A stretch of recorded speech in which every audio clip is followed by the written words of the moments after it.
Okay,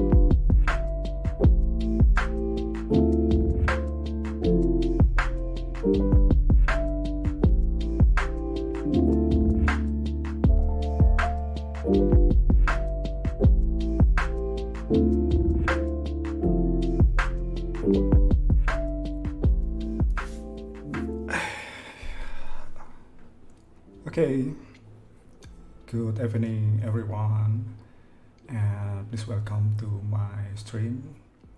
And actually this is my second stream, and since a few moments ago, and I gotta tell you that our first stream, on our first stream, I was forget to turn on my VOD, so our first video is just gone with the wind. And yeah, maybe we will try to make a new one by today. So thank you for you who joined on my stream today. And today we will build some special keyboard with unique layout. Maybe some of you not usually seen this kind of layout. So actually the keyboard has an Arisu layout, or maybe some of you are familiar with the Ergo layout. It's kind of similar like regular layout keyboard. I mean, the keys is appear almost the same, but maybe the shape of the keyboard is a bit different.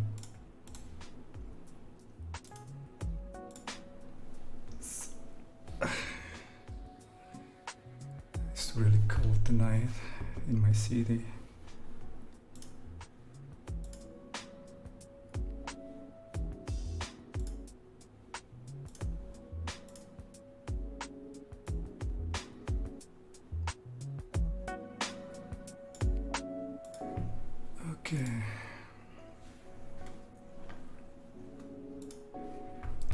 Okay, I think while we waiting others to join, let's see or unboxing the keyboard just right now to save the time. Okay, let's move to other scenes.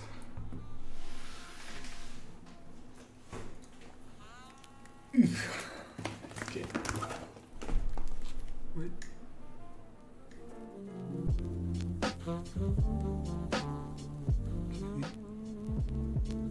Okay. All is good.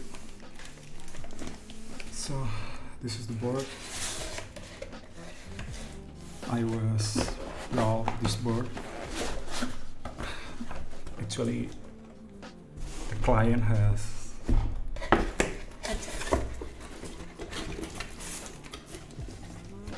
asked me to join the group buy from previous month ago, and yeah, so here's the bag.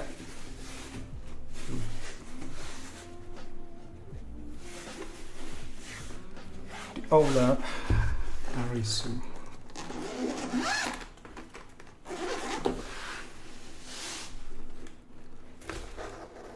Okay, let me see what inside is. So here's the plate. The client picked the FR4 plate for this keyboard. Let me see where it is. Okay, like usual, FR4 plate with black colors. Look at that.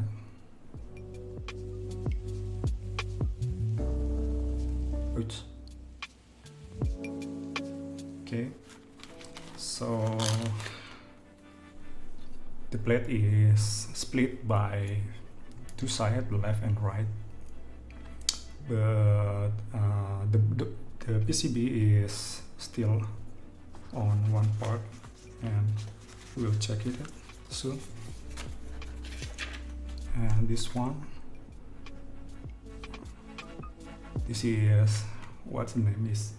So the function of this foam is to covering up this gap, and maybe we'll see it later or after finish the build the keyboard. So get rid of this and let me check for other part. So let me see what inside the box.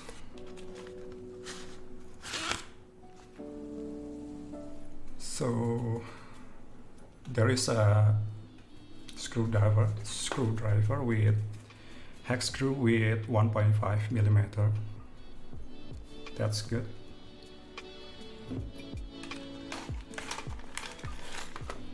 And also stabilizer from OwlabPlate,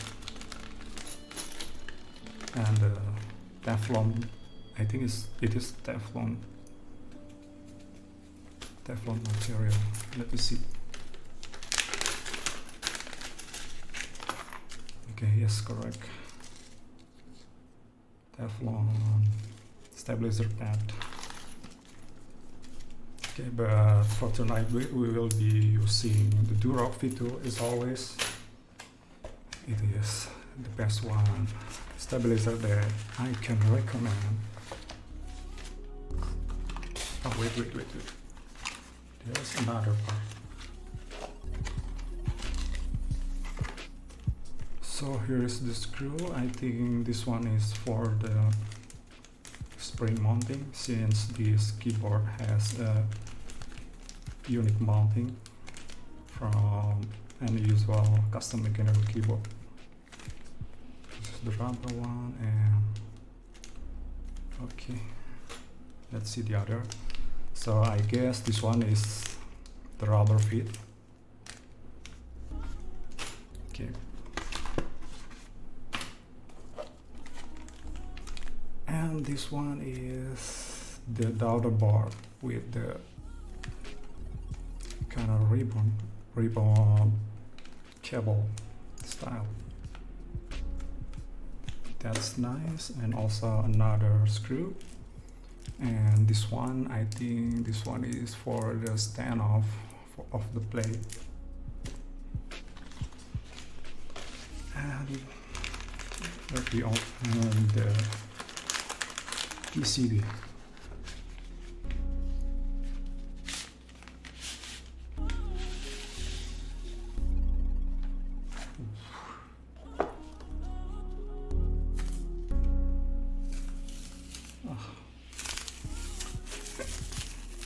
Okay, this one is the PE foam coat, and also the plate foam.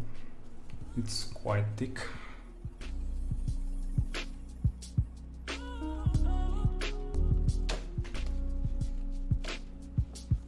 And then, okay, this is the PCB for the spring OwlabPlate keyboard.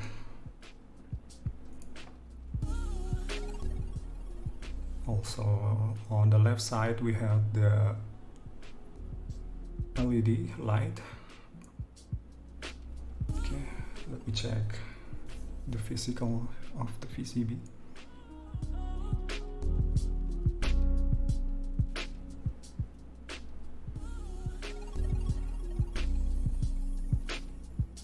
Okay, I think everything is good. No scuff diode here. Okay, and then the final part is the board itself.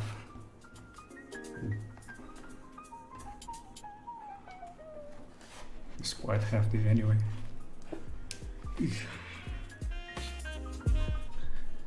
Okay, so this is the case for the spring outlet. Oh man, it's really heavy. Front side and the back side. This is nice purple color. I hope you can see it clear. And then this is the back side of the keyboard. So this one has the aluminum PVD coated.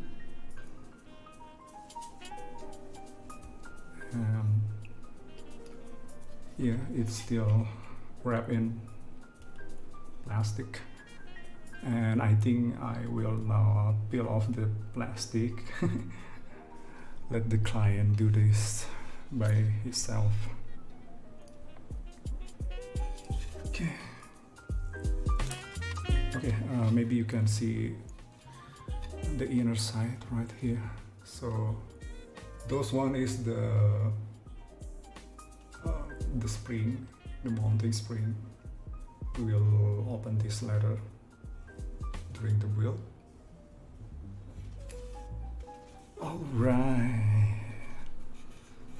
So if you have any question, just write on the chat. Okay, let me get rid of this and start building this one.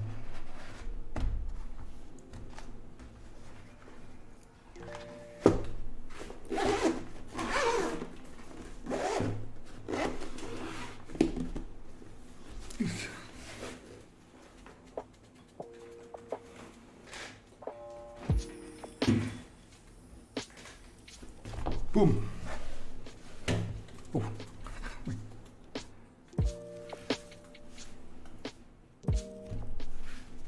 Okay.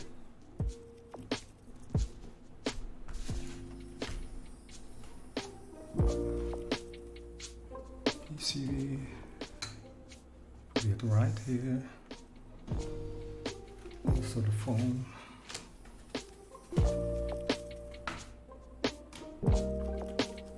And where is my stabilizer?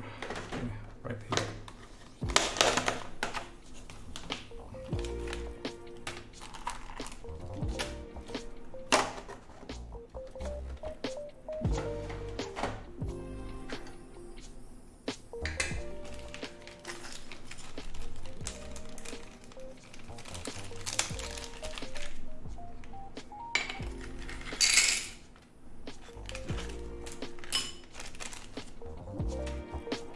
So anyway, I was tune and loop two part of the stabilizer, so we will just need to continue the rest.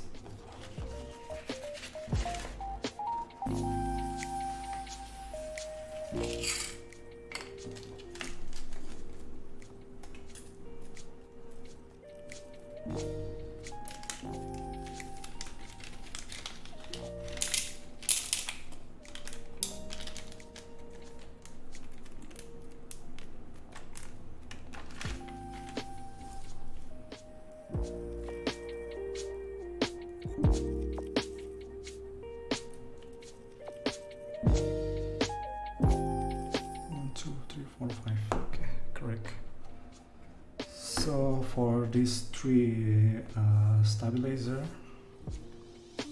to use size, I have tuned the stabilizer, and I will show you guys the step of how I tune the stabilizer.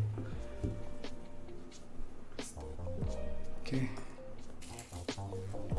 So first thing first, before we loop the stabilizer and put it into the keyboard, usually I tune the stabilizer first with wire balancing technique.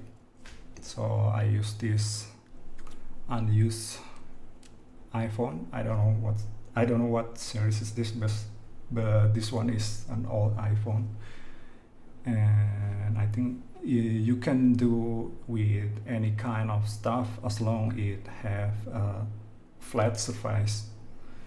like glass or any others. Okay.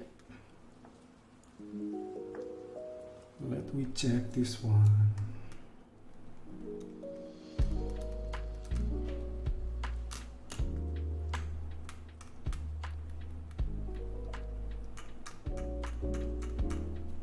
Wait.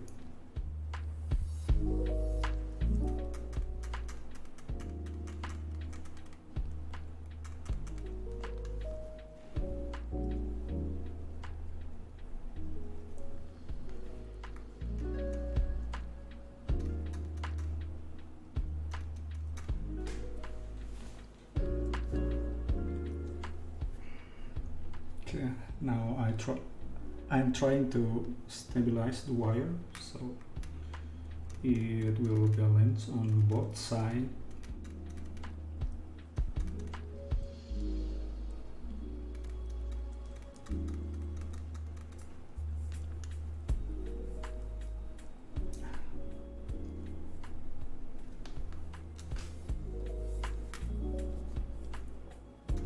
And hopefully it will not take a long time.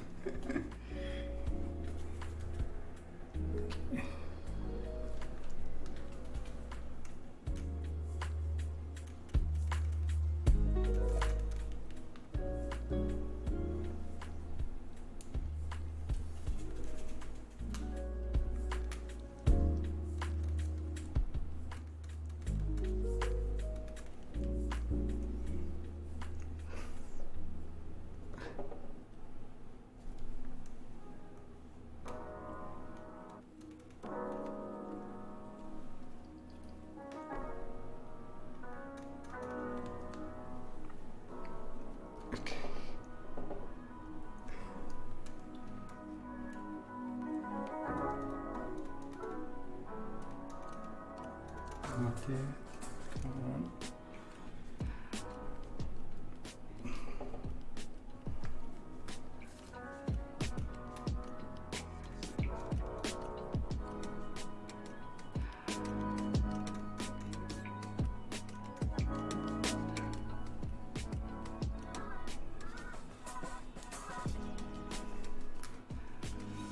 Oof.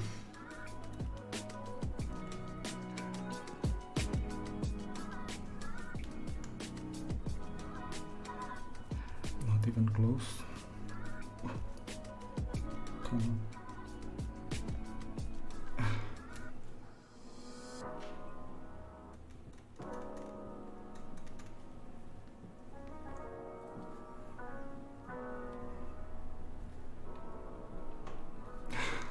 Yeah.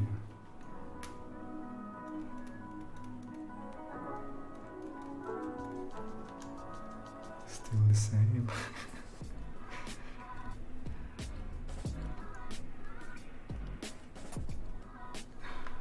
Really hard for some reason.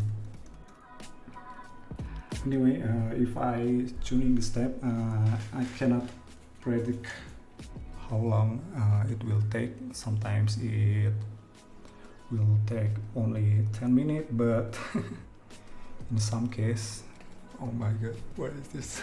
Hey, get out!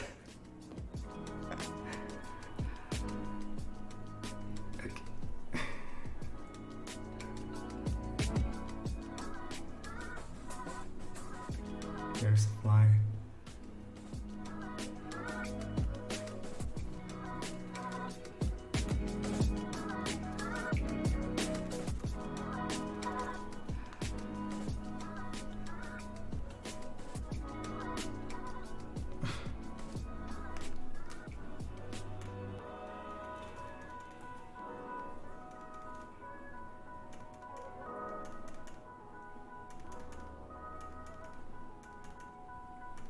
Not yet. Maybe we need the other tools.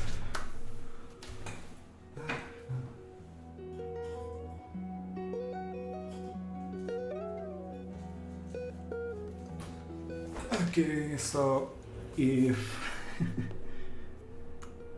you find it's quite hard to use your thumb to stabilize the wire, especially this size for the 2U because it is quite short and really hard to bend. So usually I use this syringe, this kind of syringe. So it will help me easier to tune the stabilizer and also not hurting my thumb.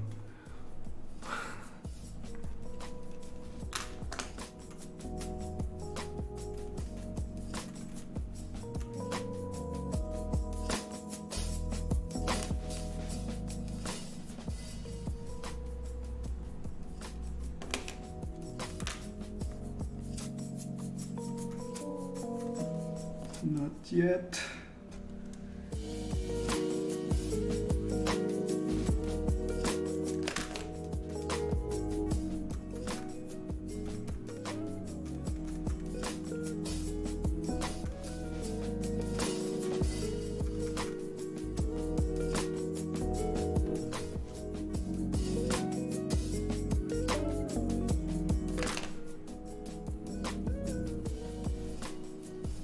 Almost.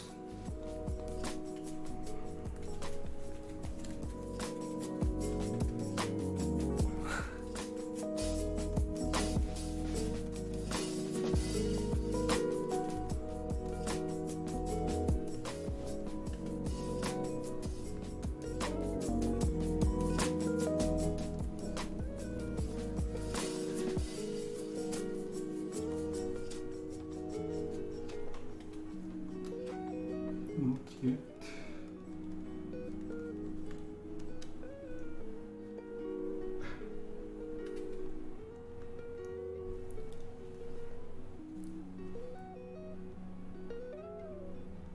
Okay, got it. We have one.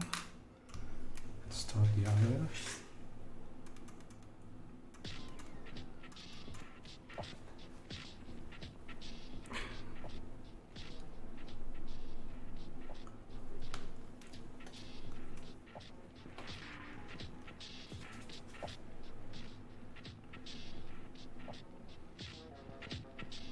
Okay, this is good. And the last step.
Not yet.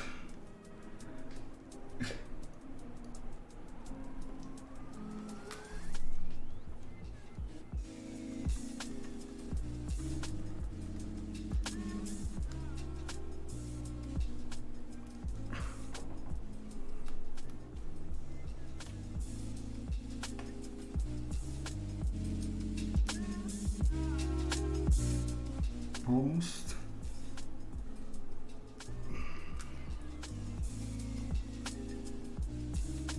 Okay, we're good.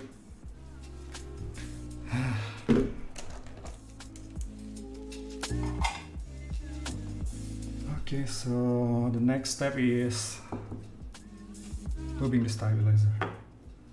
We are gonna use 205 grid 0 as always.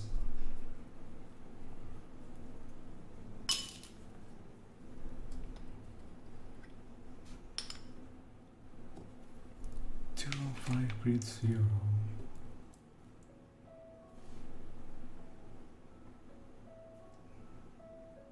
So the first step, we need to loop this housing. This is called the housing stabilizer.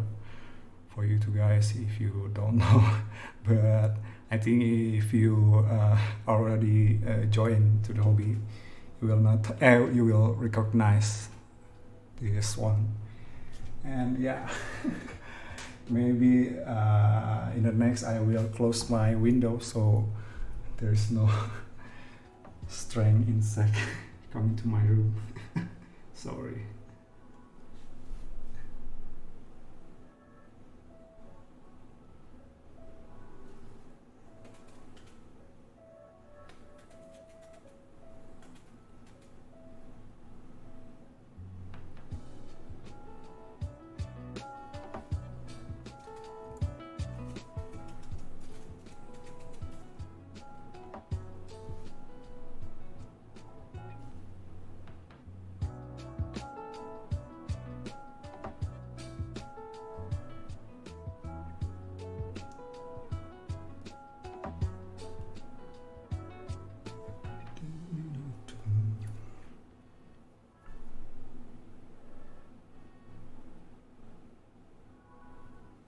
And guys, if you have any question, just write down on chat, okay? Because we are not streaming on Mars.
Okay, maybe just give me a minute.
Okay, let's continue.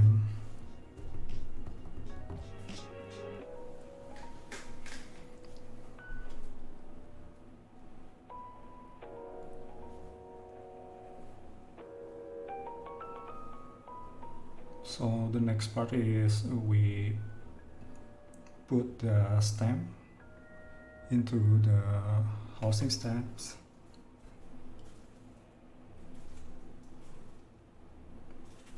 And make sure you put it on the correct side because the stamp has two sides. So this is the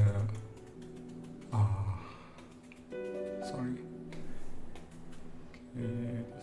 Maybe you cannot see it. So there is a two side. The first side it has the two holes, and the other side have one hole right here. And for the direction, you put the housing stabilizer into the two holes. Okay, like so.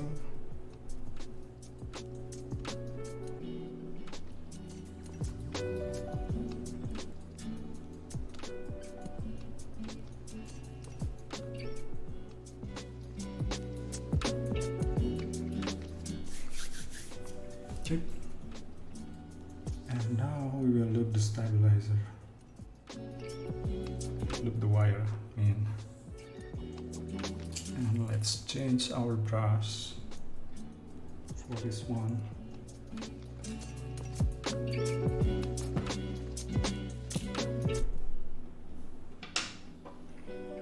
So for the wire, I use the XHT-BDZ one. This is the suitable lubricant for the wire stabilizer, and I think many of custom mechanical keyboard out there using this one also. So this lubricant has a thick viscosity, so it's very suitable for lubing the wire to avoid any rattle on the board.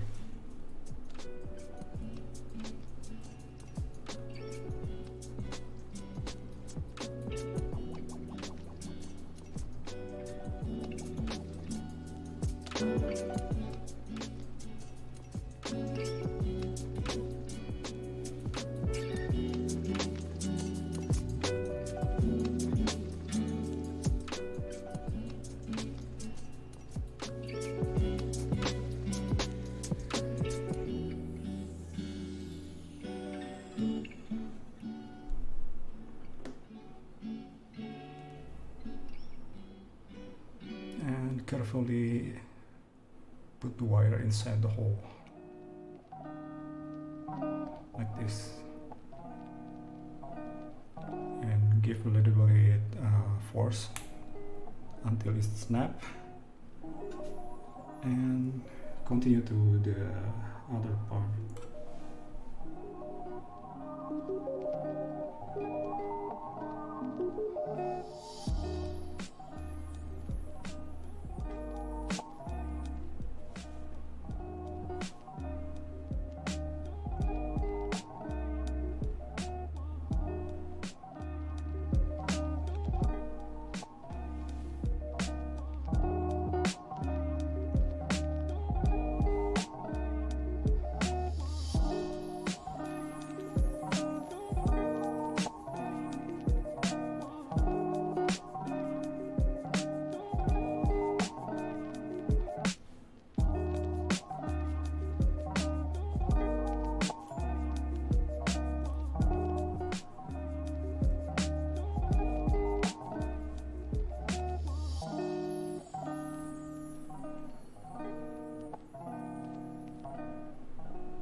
Okay.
Okay, so this one is the last part of the stabilizer.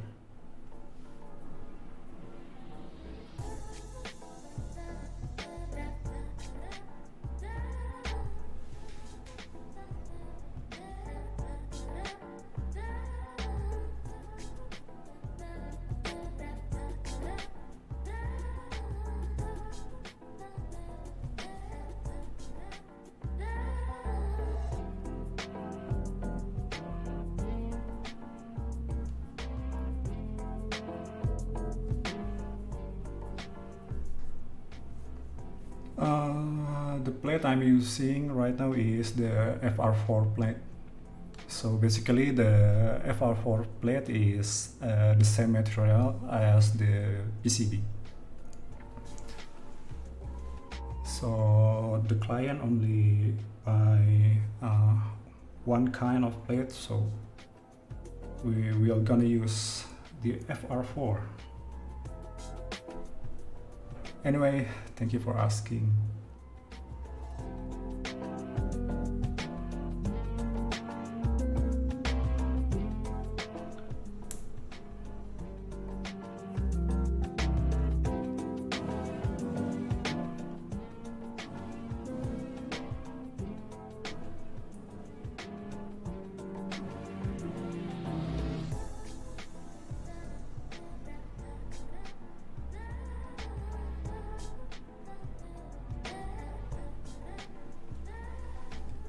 Yes, so the plate is come in two part.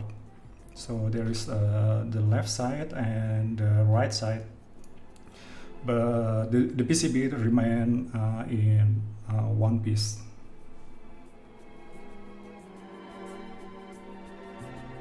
I will show you later. Wait.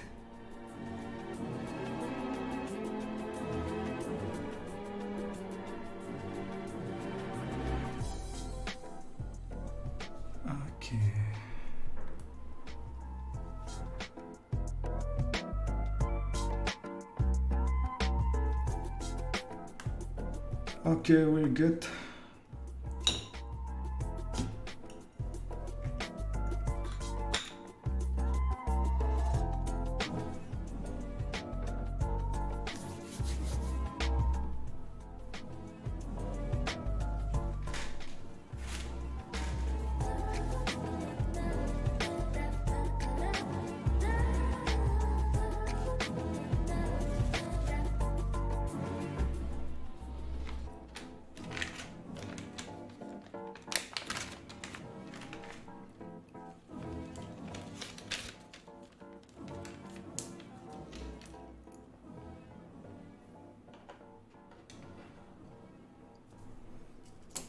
So we just done to lube the stabilizer and move to the next part.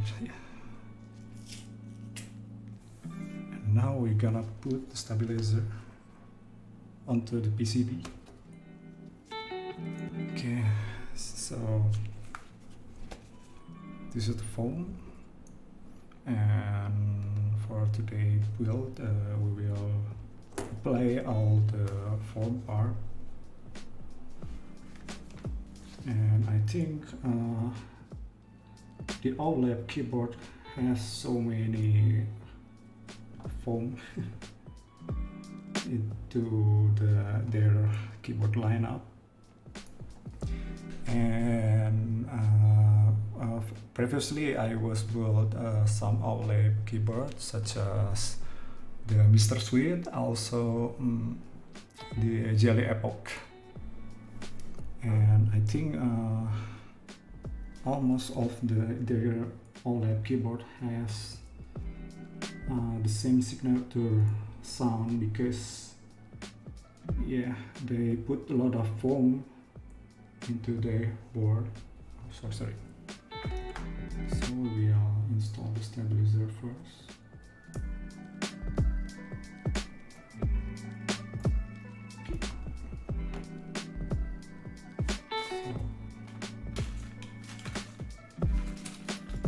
So I think we are not going to use the step pad. I don't know about this material, but Usually I do not apply this on my keyboard build because I'm afraid there is a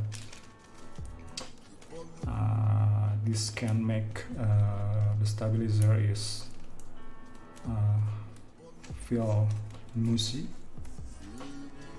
but I don't know, maybe this material is kind of different, not like the regular BN8 or the KB Defense, but I think it is good to not use it and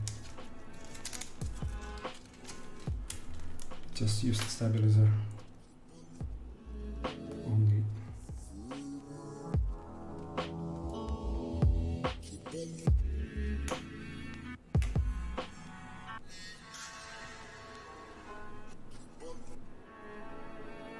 Wait, hello bro, how are you doing sir?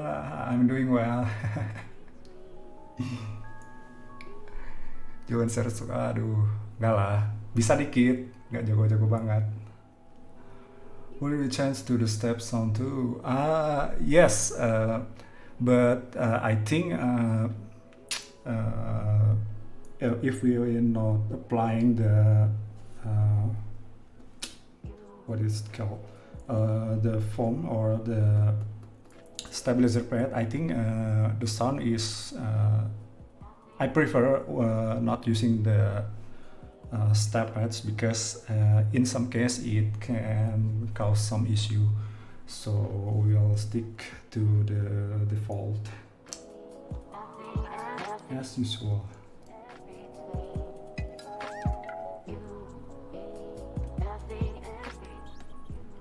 I don't know if my client is watching me tonight, but I was sent him a message about his board.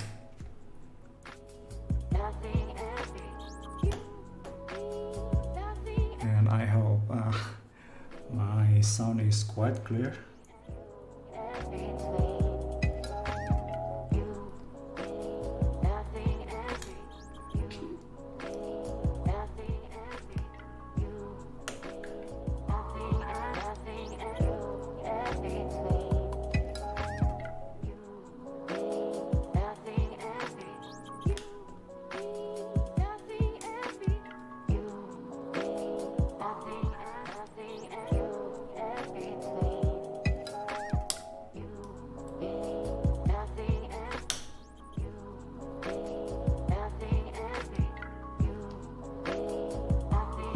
Switching my KBD6 light into alloy, yes, that's quite nice because I think the KBD67 light is quite valuable board.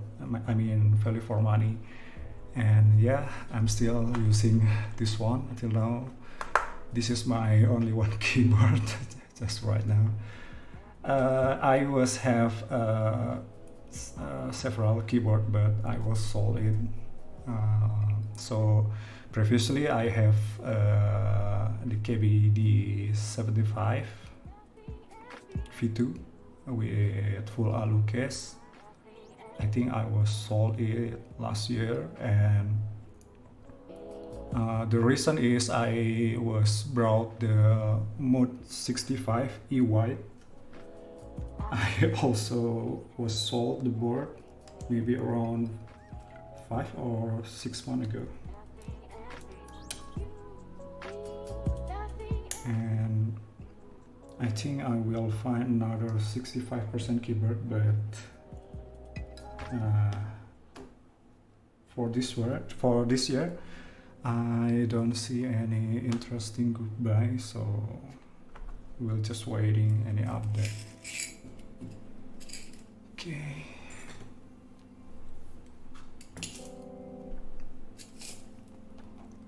Okay, so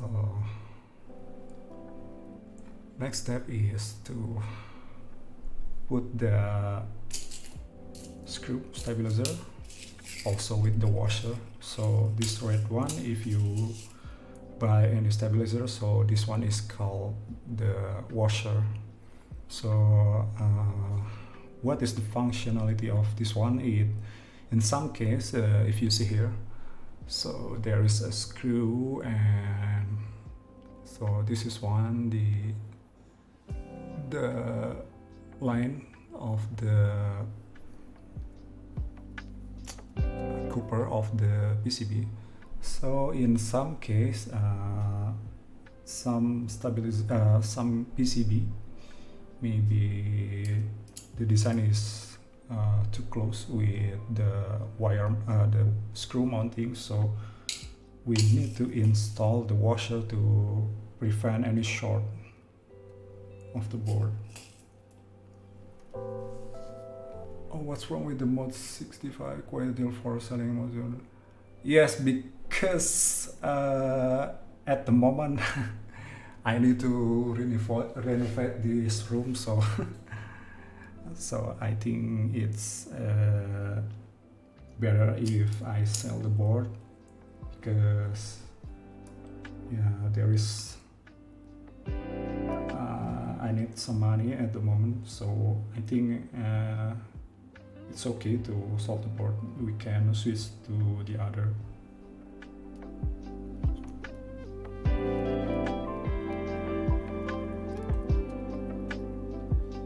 When was the deal selling Durock 5-6 million? Yes, that's correct. That's true.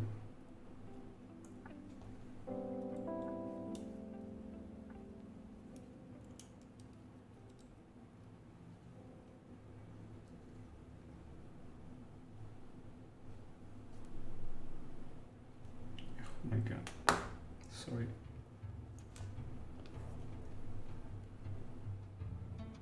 I think it's better we put the washer first and apply it to the PCB.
For I think my client board is maybe twice or third time expensive than mine. And you know, buying a keyboard that suits with you is sometimes is not easy, because the group buy is only run once, and once it's done, maybe we have to wait for the round 2, if any, or buy the second-hand keyboard. But yeah, in some condition it's a bit rare. But I think for the most part I prefer to use the 65%, because that layout is quite suitable in my case.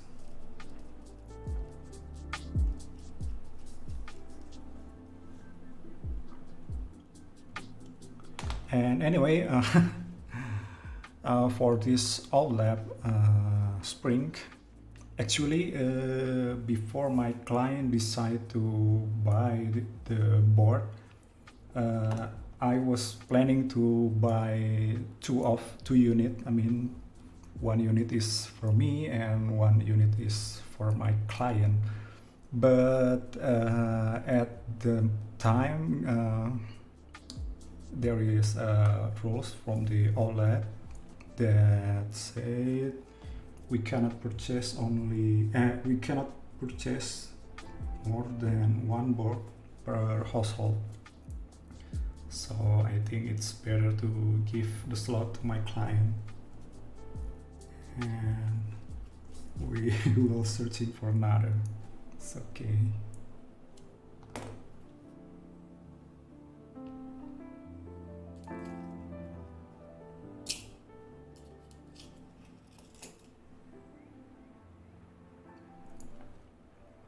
For overall design of the OwlabPlate Ergo layout, I was planning to browse the keyboard and use it for my daily board, but because I get used to the 65% layout, I'm afraid if I switch between layout of the keyboard, it makes my typing sense bad, because in some case at my working time I need to type really fast and correctly, and I'm afraid if I change the layout too often, it might be difficult for me. But I think in my experience, writing in the Ergo layout like this one is quite nice, but I cannot type it fast because I use a lot of shortcut my daily. So I think I just stick with regular layout.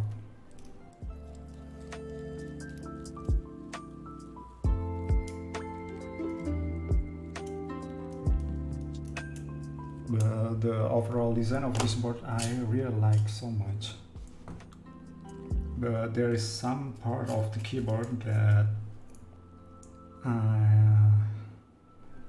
I don't really like, is maybe the bottom part of the board. In specific is the feet rubber. I will tell you later.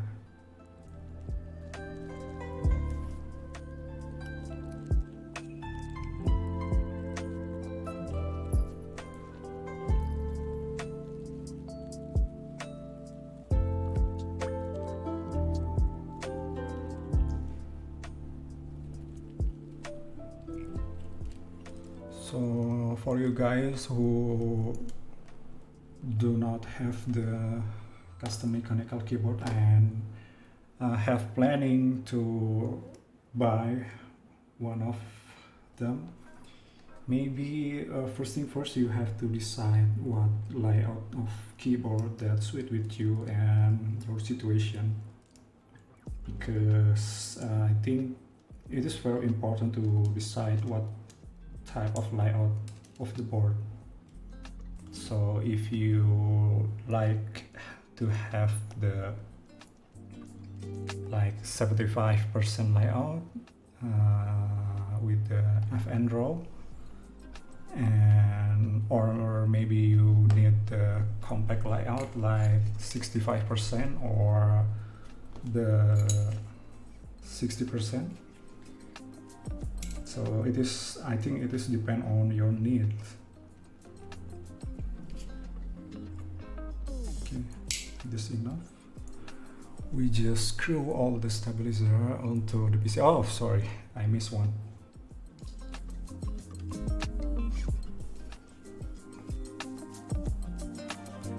So first thing first, you pick the layout and then make sure you have the budget also. That's the important thing. This is the budget, because custom mechanical keyboard is not cheap. I think even for the entry level custom mechanical keyboard, it will need some part that have a cost, so you have to calculate it first, like what kind of switch do you want to put in the keyboard, also do you have the keycap or not, also if you have any current keycap on your home, maybe you have to think is the current keycap is matched with your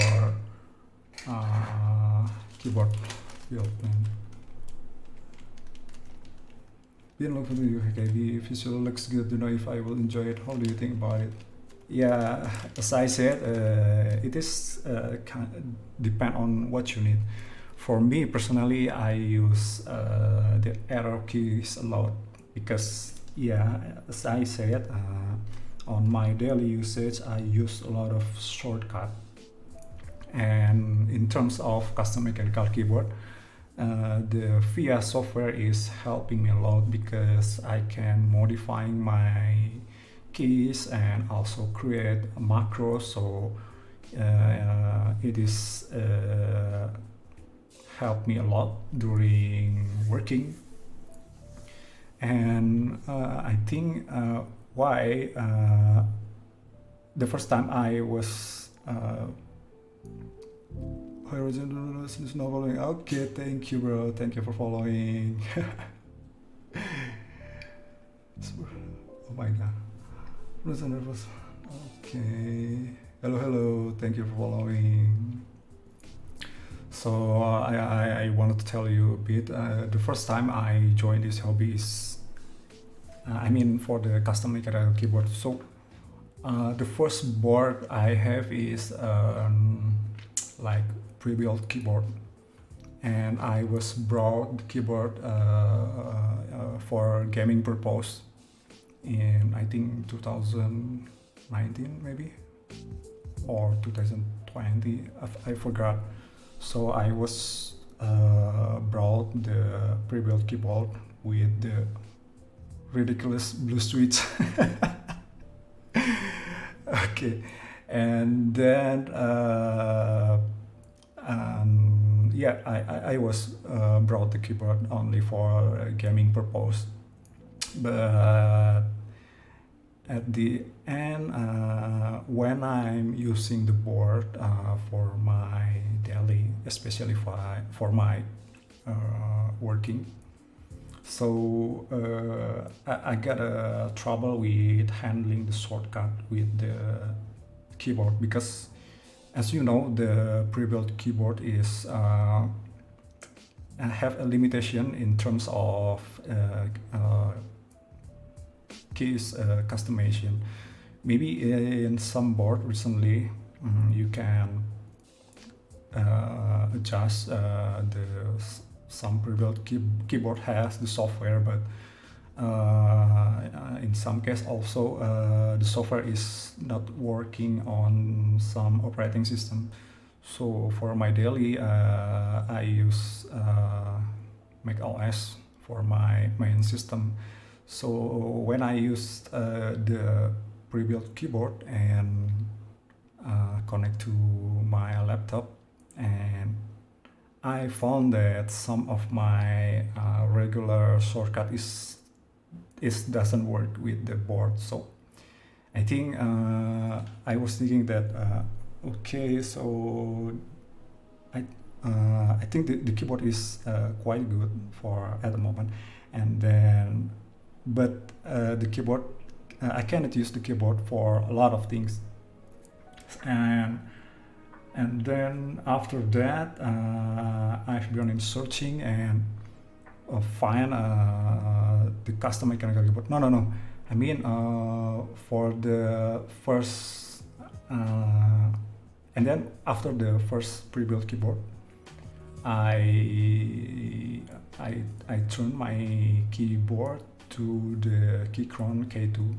So at the time the Keychron K2 is not available on my country, and then I just wait for a moment because I was heard news that the keyboard will be sell on my country soon, so I wait for it.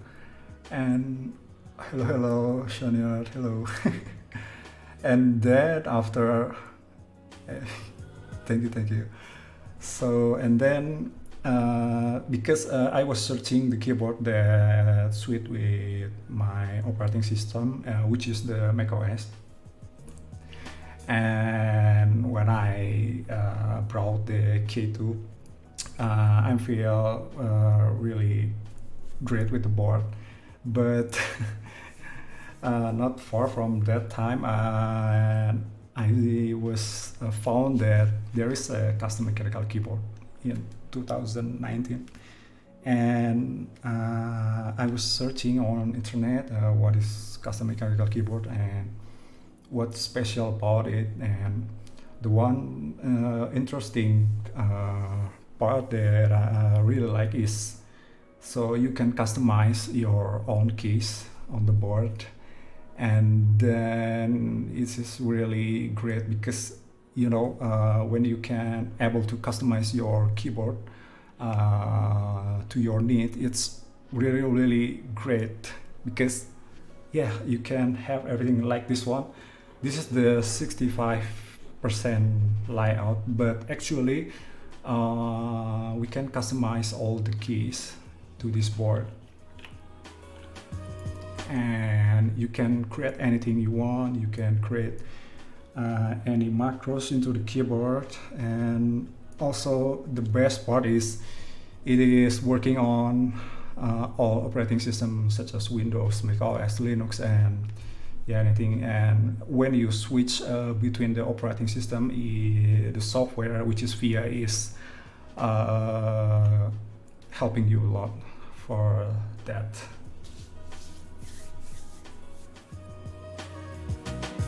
Okay, let's continue with the build. And then we will put the plate.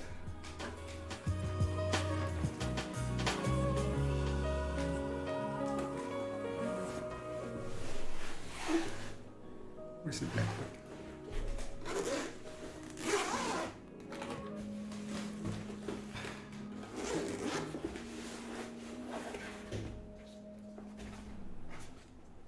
Where is the plate? Sorry, oh, this one. Sorry, I forgot to put it. So this one is the FR4 plate.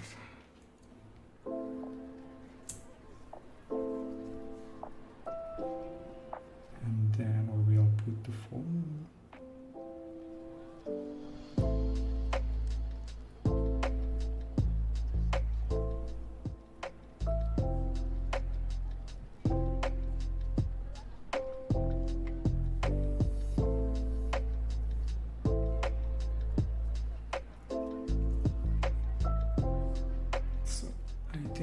Wait.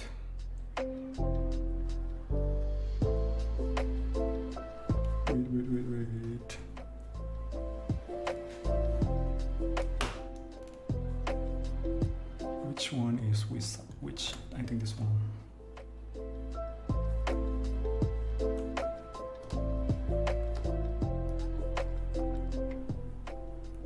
Oh, this one is quite tight. No.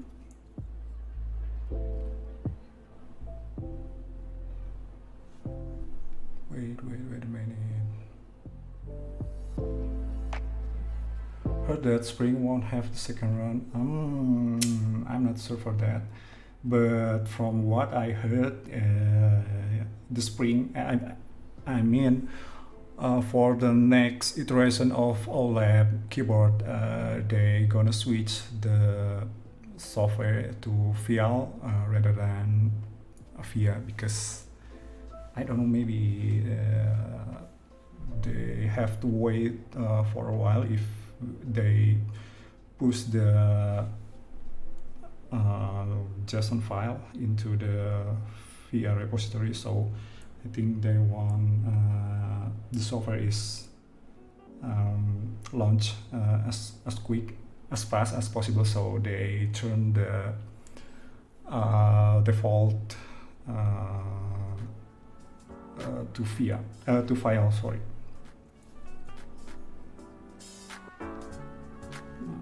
Wait.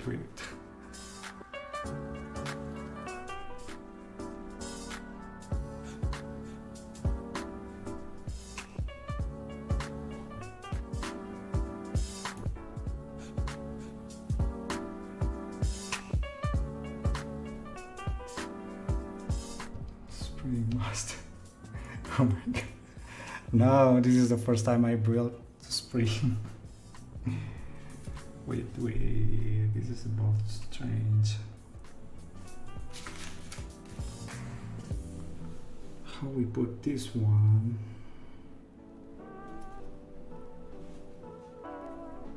Which side is?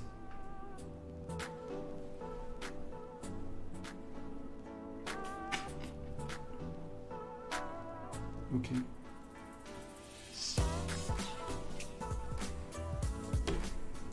Okay, that's good.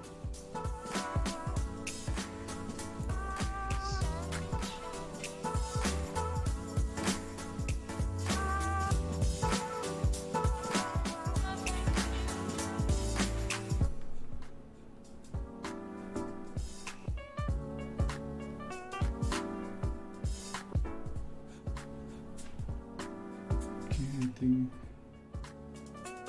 everything is good, and for the next part we will put the switch. So for this build we will use the Akko Jelly Pink. So the switch I was lubing it previously with 205 grid 0, and for the spring usually I use GPL 105 or 107.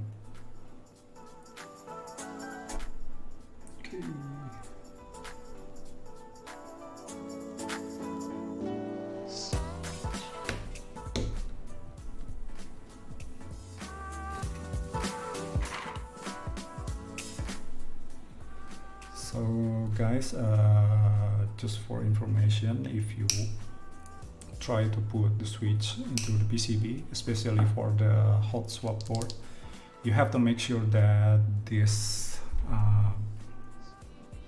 pin, this copper pin, so it is straight, so you will not break your PCB in circumstance. Oh my god.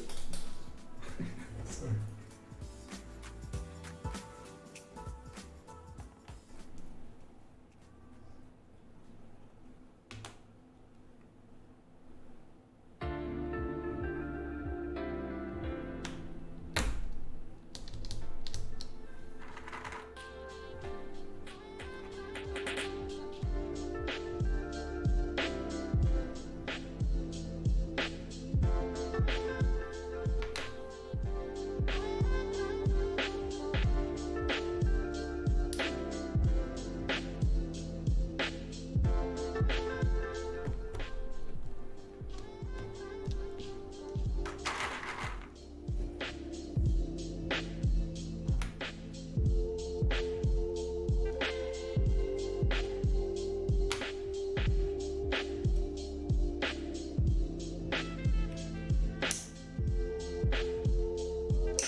Hey Henry, thank you for the donation. Thank you very much. Appreciate it, bro.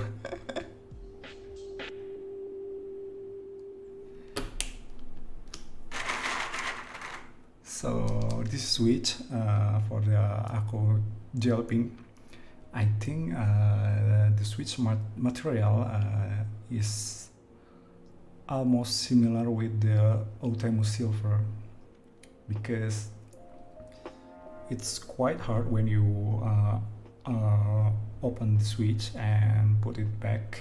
I think the material is a bit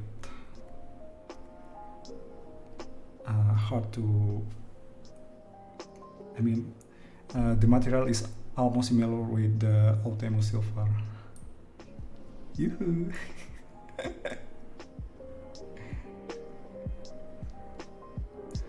You can use the remote mirror because it was palm or the alloy with flex sheet remaining as the plate collapses around the switch.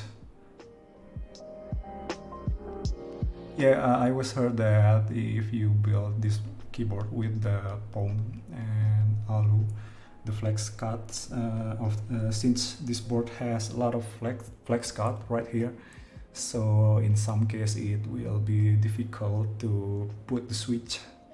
Maybe if you break down the board and only left the PCB like this one, it's quite easy to assemble the switch onto the PCB. But in my experience building the Jelly Epoch, or I don't know with Mr. Sweet, but for the Jelly Epoch, if you have the board and already built and put the switch into the PCB, when you're planning to open the switch, it may be really difficult to put it back, the switch, because the plate has so many cutoffs, and it will be difficult. But I think the best practice is to open the board and only left the PCB, and you can change it for the switch. But I think how many times you want to change your switch. I think if you build a keyboard, you will use the switch for quite time. I don't think you will regularly in near time. But if you need to do that, I will suggest you for some board to open up the keyboard and disassemble with that way.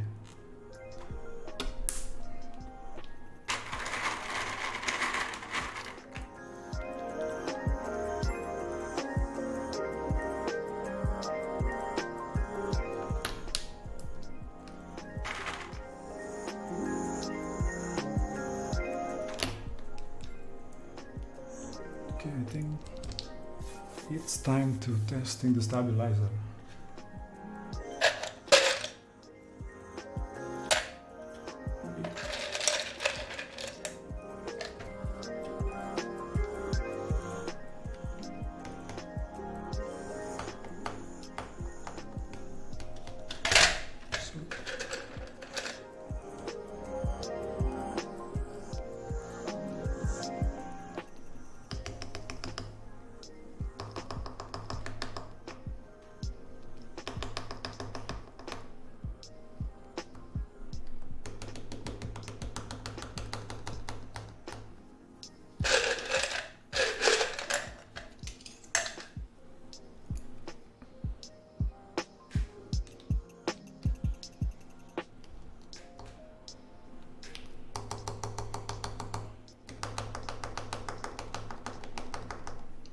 Backspace is good, enter is good, left shift is also good. Wait.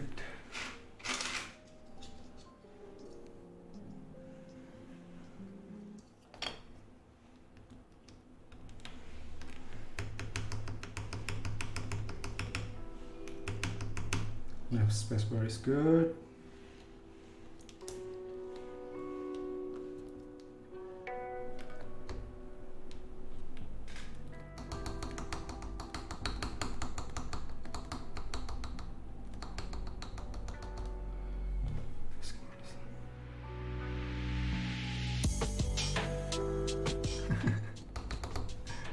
No problem.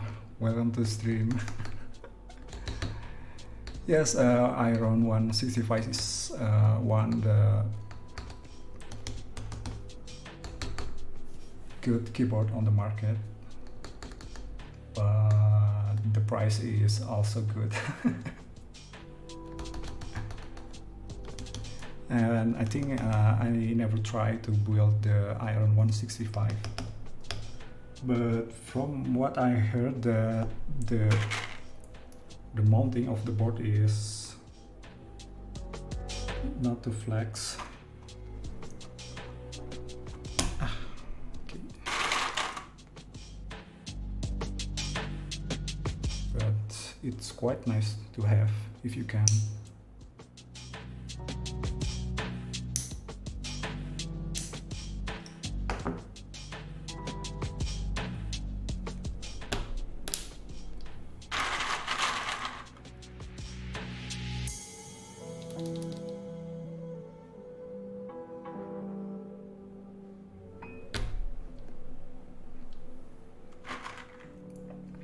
And also I want to tell you something. So if you ever open the switch for lubing purpose, and when you try to put the switch into the plate, and if you find that if the pin is already straight, and when you push like this, there is some restriction from the plate, maybe I can suggest you to check the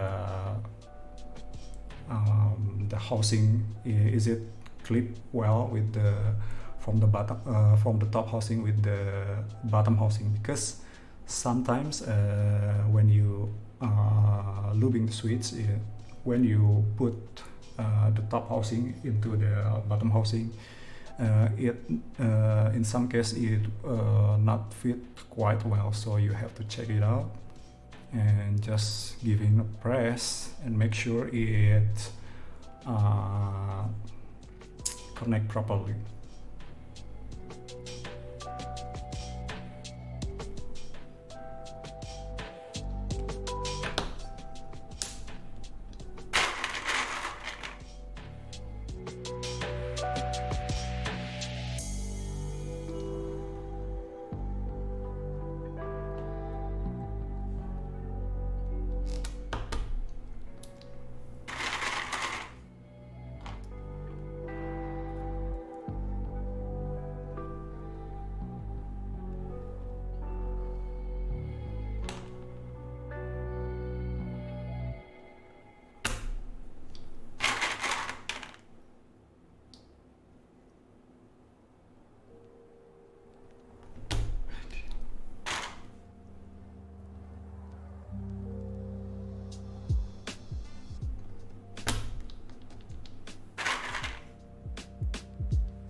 And also guys, if you already have a custom mechanical keyboard, and whether you have an experience to build a custom mechanical keyboard, or is it the first time for you, I will suggest to you to before you build the keyboard, you should open the build documentation first, because even you already know how to build the custom keyboard, I think it's important for you to read the build guide documentation for the keyboard maker, because I think in some case there is a hint inside the build process, and if you miss that step, it may be difficult for your build. And even you have a good experience on building a custom mechanical keyboard, I think it's better to read the documentation for the build. And also it will prevent any damage during the build process. But if you have already experience to build with the same kind or the same type of the board, it is okay if you just go straight to the build without reading the build guide documentation.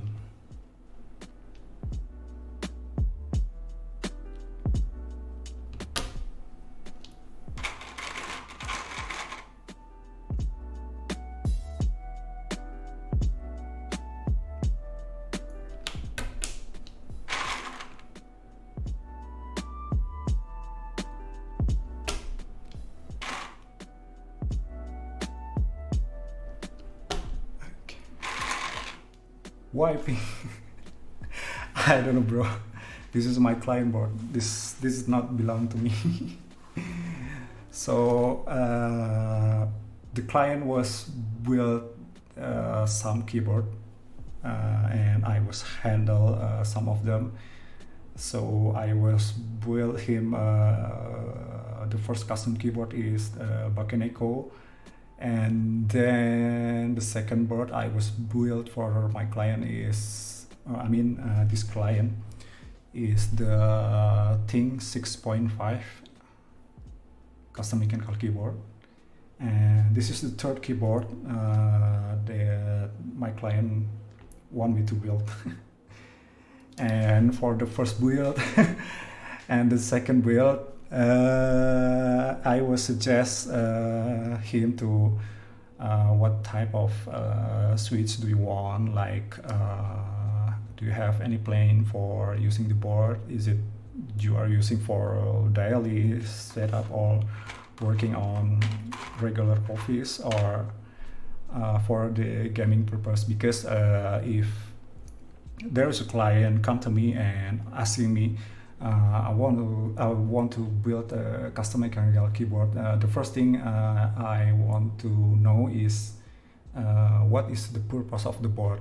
Is it for gaming or only for typing, working something? So if the client don't know any idea of what kind of switch they wanna pick up, so I will give some suggestion, and then the client can free to pick any switch from my recommendation. And for this board, this is the third build of my client. So I don't give any suggestion to the client. So I just say, okay, for this build, if you want to put any switch into the keyboard, it's up to you. I will not give you any suggestion. Just free your mind. So my client is choosing this pink switch.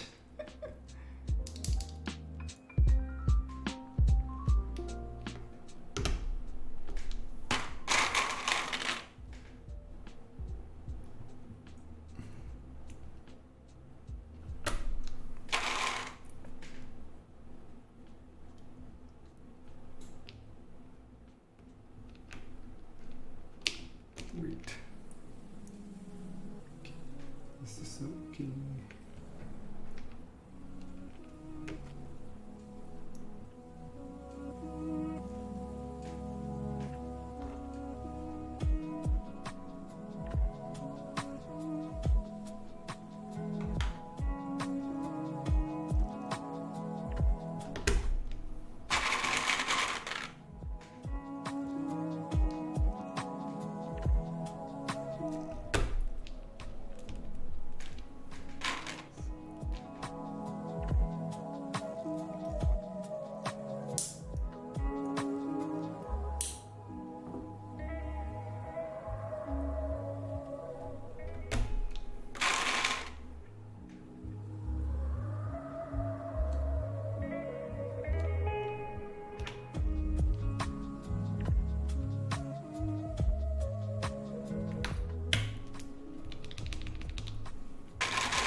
Okay, always good. Let's continue the rest.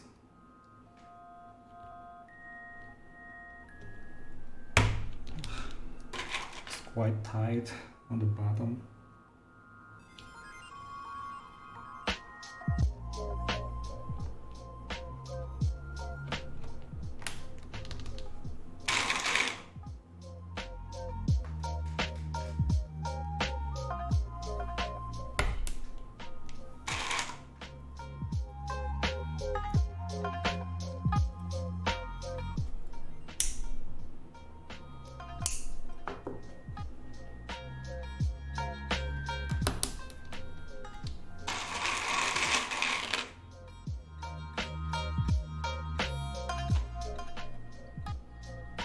Wait, I think I missed something. Wait a minute, wait a minute. Wait a minute.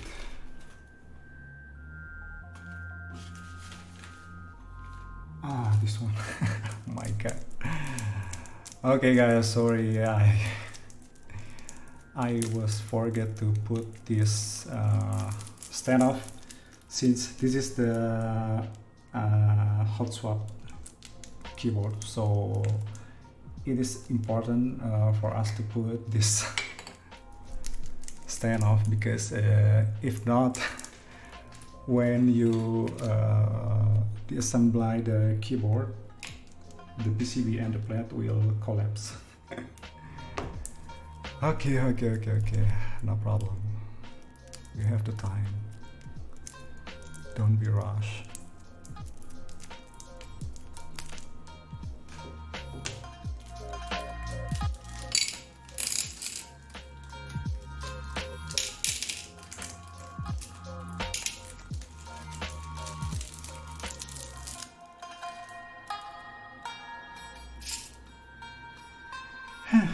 Okay, now we have to remove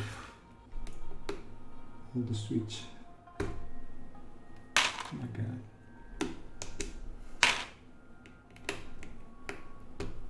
It's okay, not a big deal.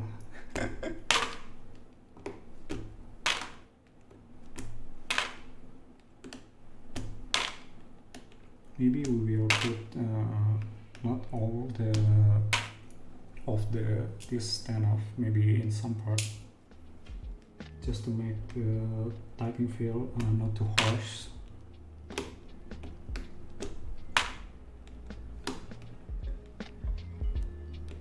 Why am I missing this one?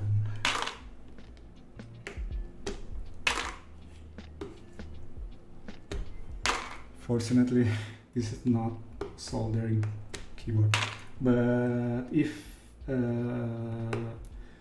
even if this one is a soldering, maybe it is better to not install the standoff screw, because with the soldering type of PCB, we don't need, I think we don't need to put any of this standoff, because after we soldering the board, the switch and the plate and the PCB will be locked.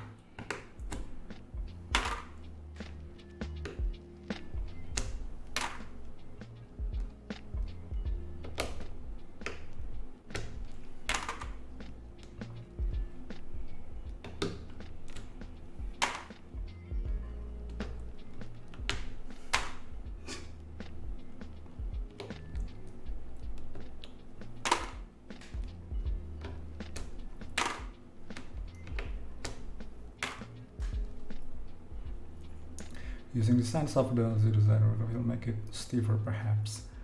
Yes, if you put, if you see here, there is some mounting for the standoff. Like, wait, this one, 1, 2, 3, 4, 5, 6, 7, 8. So there is 8 standoff, and I think for the hot swap purpose for this PCB, for any case of custom mechanical keyboard, it is better to for us to put the standoff at least if half of the mounting. So if there is a 4 mounting like this, 4 on the left and 4 on the right side, I think it's better to put at least 2 pieces or 1, only to make the stabilizer.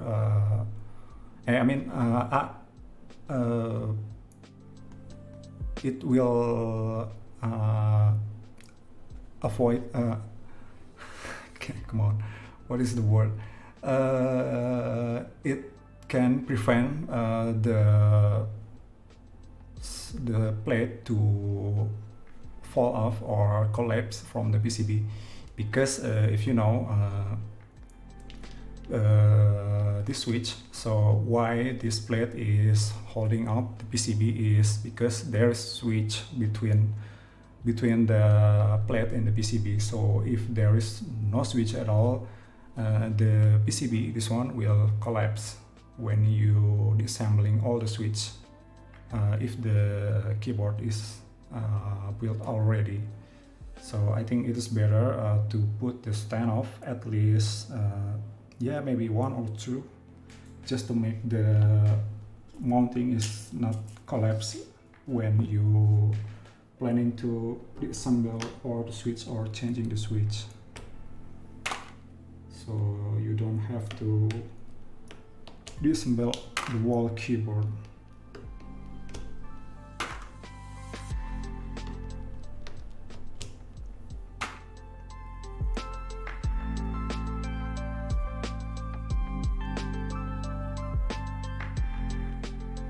Yeah, the plate is come with 2 pieces.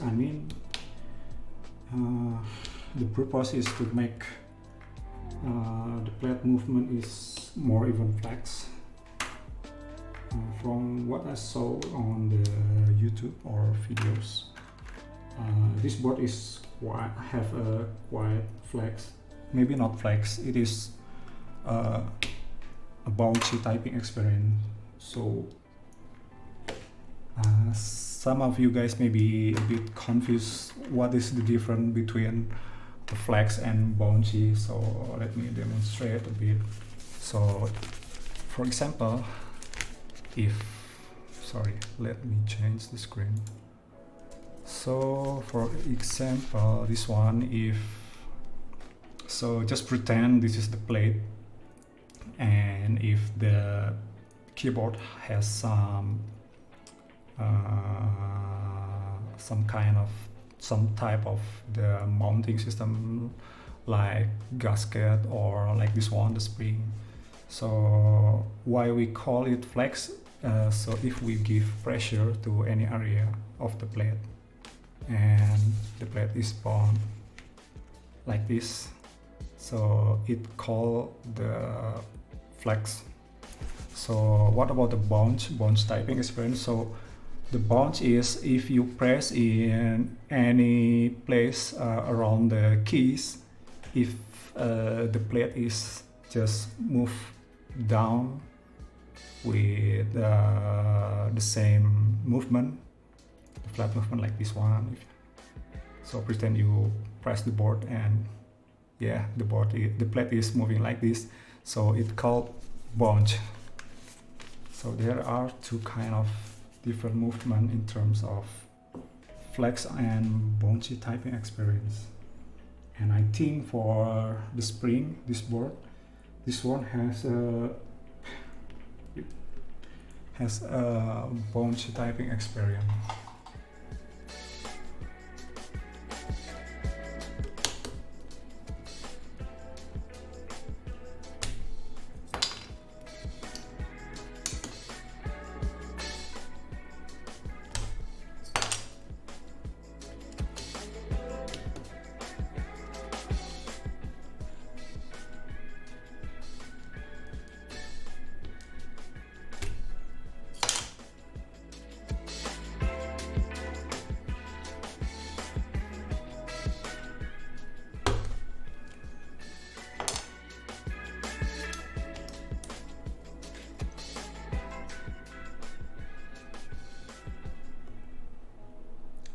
it's quite tight. Okay, very good. So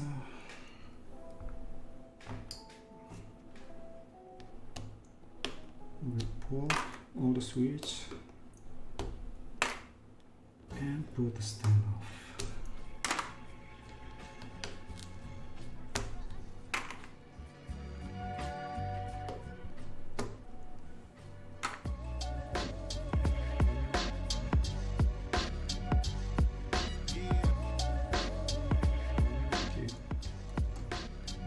Put on the left side first.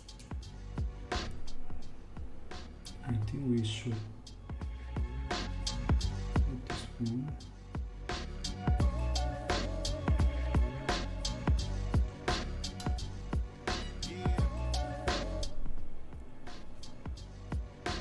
Okay, so this one use the hex screw.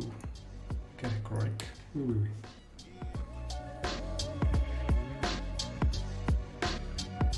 Is it the magnetic screw?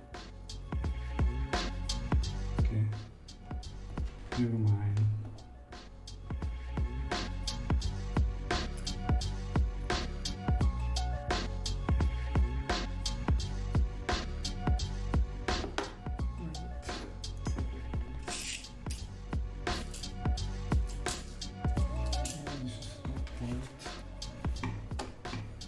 Let me check.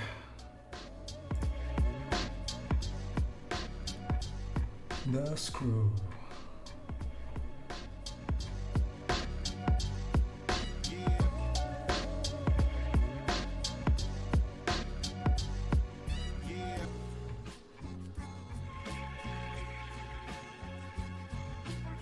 Bottom capsule, okay, the flat surface on the top neck, correct. That's correct.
I forget to change my scene. Sorry.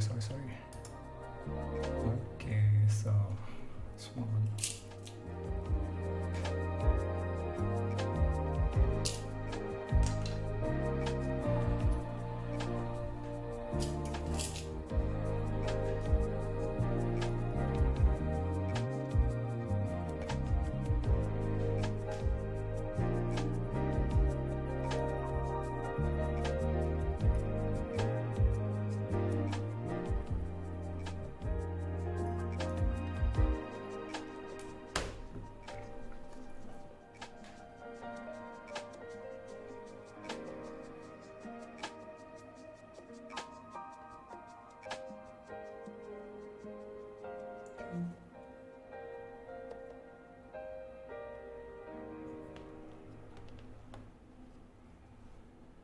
2 on the left side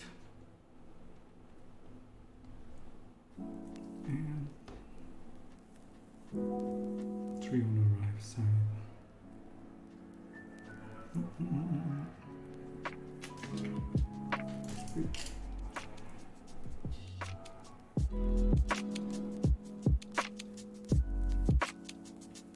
Okay, I think I will gonna put all this stand off because I'm afraid if in the further the client is to assemble all the switch, it will be collapse in certain area. So I think it's better to put all the stand off. But I think since this board have quite amount of flex on the design, so putting the stand off will not affect too much the typing feel, since this board is has a real soft typing experience, I guess.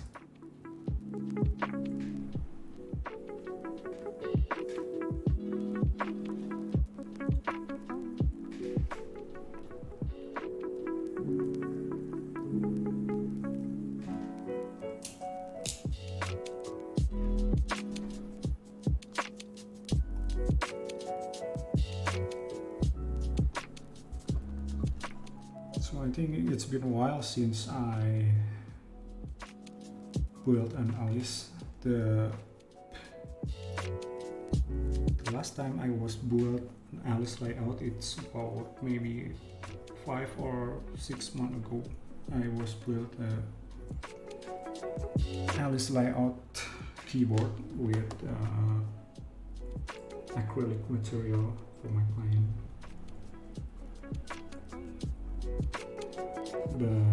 Those one is the standard Alice layout. I mean, the standard Alice layout is based on the 60% keyboard without arrow keys, and 2 bits on the left side and the right side. But for this one, the OwlabPlate, this one called the Ergo layout. So the difference is between the regular Alice layout and the Ergo is, for the Ergo there's an arrow key. So the best design of the best layout is refers to the 65% keyboard layout, and for the Alice layout it is refers to 60% layout.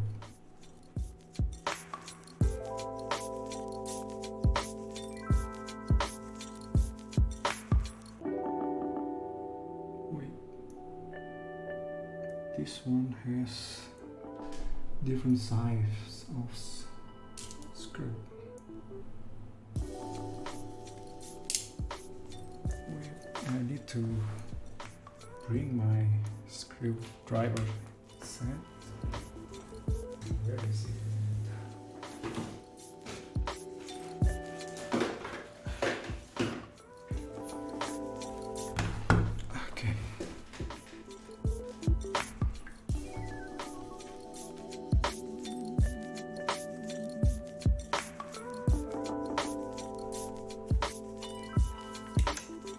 So the benefit of this Ergo layout is you still have the experience typing on Alice layout, but with the arrow keys.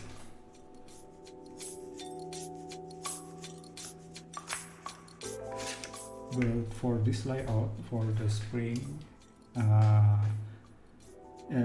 it have an odd layout, especially for the right shift, because the right shift position is in the opposite side.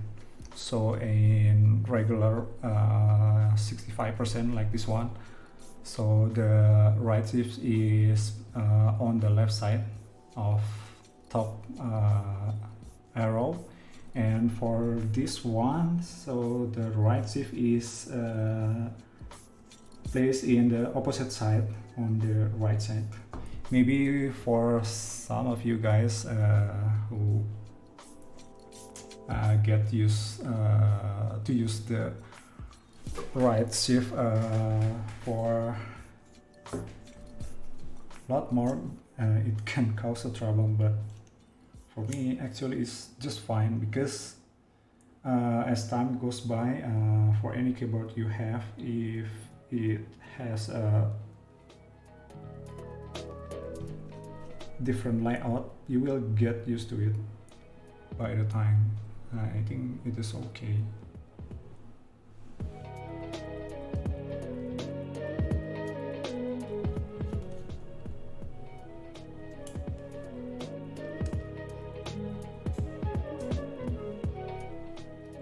Okay, so the screw is magnetic.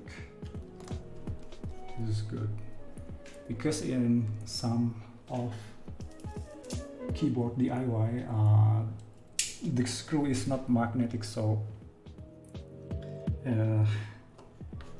it will be more difficult to build the keyboard with non-magnetic screws.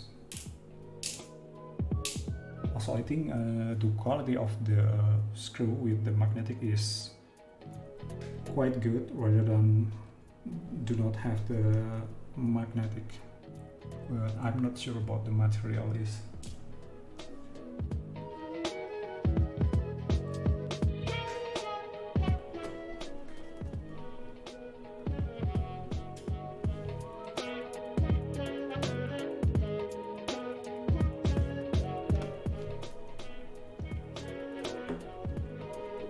Let me check.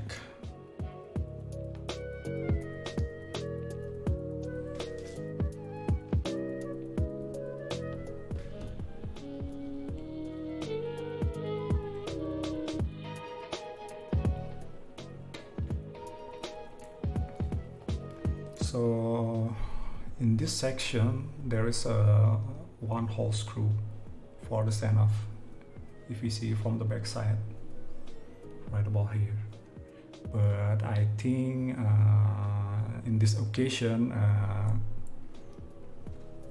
we don't have to put this one standoff, I think, because we just already put third of the standoff, and it is quite enough to hold the plate to become collapse from the PCB.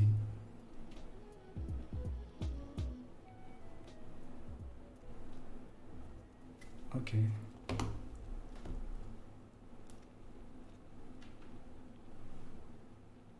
Because on this one, if you see, there is no hole inside the foam, so we cannot put the standoff in this position. So it's okay. Let's go straight and build the board.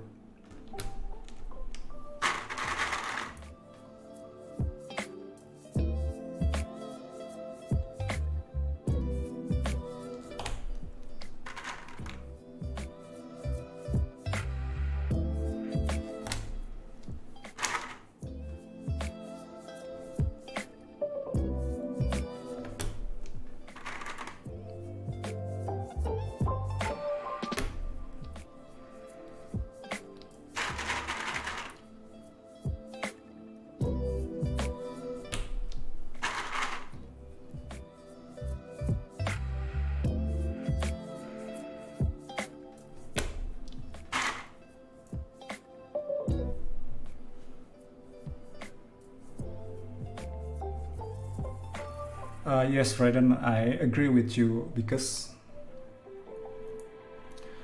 from my point of view, the keyboard like this one, and I think the foam is becoming a trend during this year, because a lot of keyboard put the foam package on their unit. So I don't know why, but maybe the keyboard maker is hearing for the market, or from some the enthusiasts quite like to have the foam inside the PCB. I mean inside the board. And yeah, as you know, the keyboard that has a lot of foam, in terms of sound signature, it's a bit almost similar from one and another. So like this case, this OwlabPlate line-up keyboard, from my experience, from their line-up keyboard that I was trying before, like the Mr. Sweet, the Jelly Apple, and I don't know with this one, but almost all of the keyboard has the same signature. Some people maybe agree or like it, and some people maybe don't like the foam method because it's kind of like, you know, from my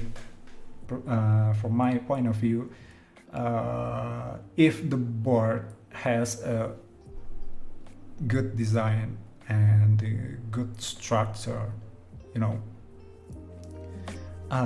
it should have the unique sound from the board without putting any ridiculous or too many modding on the board.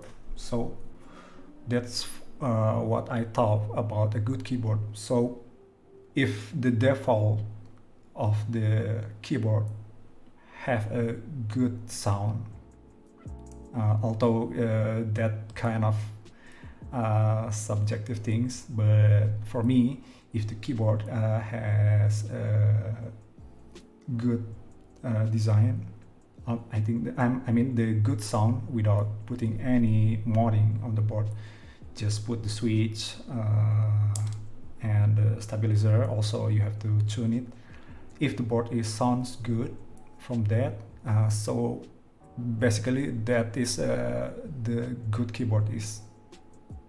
So I think the designer is successfully create the amazing board, because we don't have to put anything inside the board. We don't have to put the foam. We don't have to put any mod like what is called the band tape mode. The tape mode. And yeah, I think tape mode is quite familiar, and some of people maybe agree or like the tapping mode, but for me, from my point of view, I don't really agree with the tap mode, because if you know, the PCB, this board, if we connect to the computer, it can produce some heat in this component. So maybe you don't know it, but actually if we put electricity when we during using the keyboard, so some part of the board, like this one, the MCU, and yeah, especially the MCU, and maybe some other part of the board, depends what kind of the board is. So some of the part on the PCB is produce some heat. Okay, so if you put, or if you apply the tape mode, the heat that produced from the PCB, the heating cannot release, so the heat will be stuck there, because there is a tapping layer on top of it, and in some situation it may be cause damage to your board. So I think if it is not necessary for your build plan, I think it's better to not putting the tape mode. Yeah, for the like the foam or any regular kind of modding style, you can do it, but for the tape mode especially, I personally don't recommend that. Okay.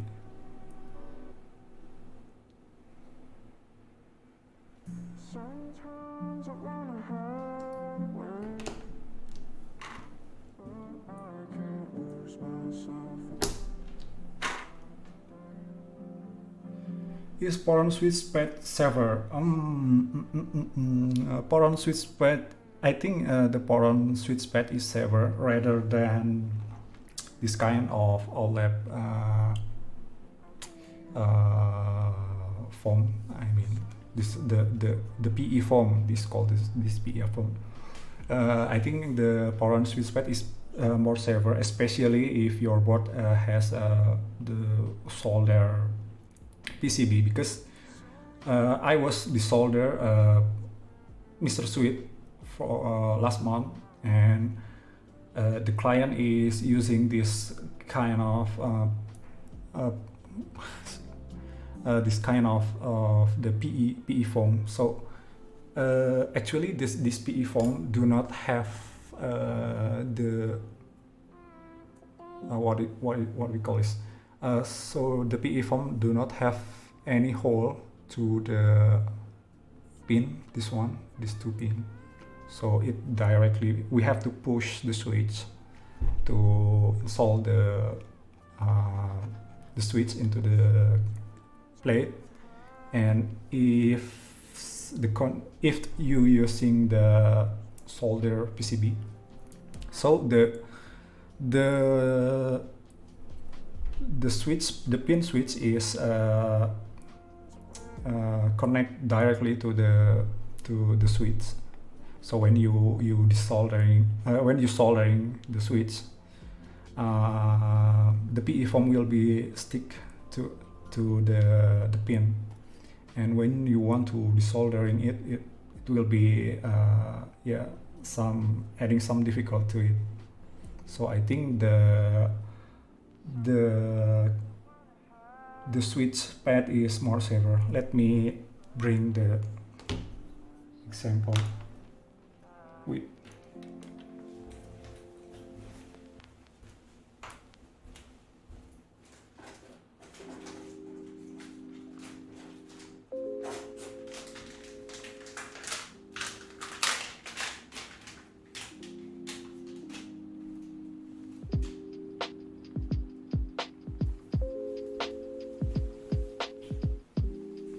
Okay, like this one. This one is the switch pad. So to apply this one, so we have to peel off from this place, and we put it to on top surface of this PCB. So why this is safer even for in terms of solder PCB, because this kind of pad has more space between the switch pin. So if the keyboard is like soldering kind, so it will be like this one sample. Hopefully you can see. So the pin, the heat that produced when we are soldering the board, it will not contact directly to the foam. So this one is safer than the PE foam like this one. But probably this keyboard is a hot swap one, so no need to worry about that, because we don't have to soldering the switch into the PCB, so we don't face any issue with the heating.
Anyway, we're reaching 2 hours for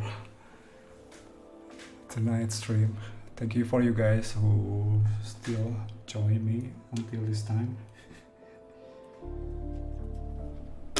The build for this type of keyboard should be quick enough because I just missed to putting the stand up, so it causing adding more time for us. But hopefully you're still here with me until this board is completely built.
Let me see the caps lock. So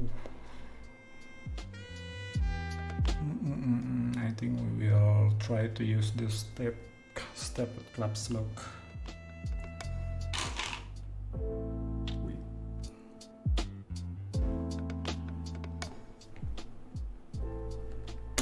Okay, that's correct.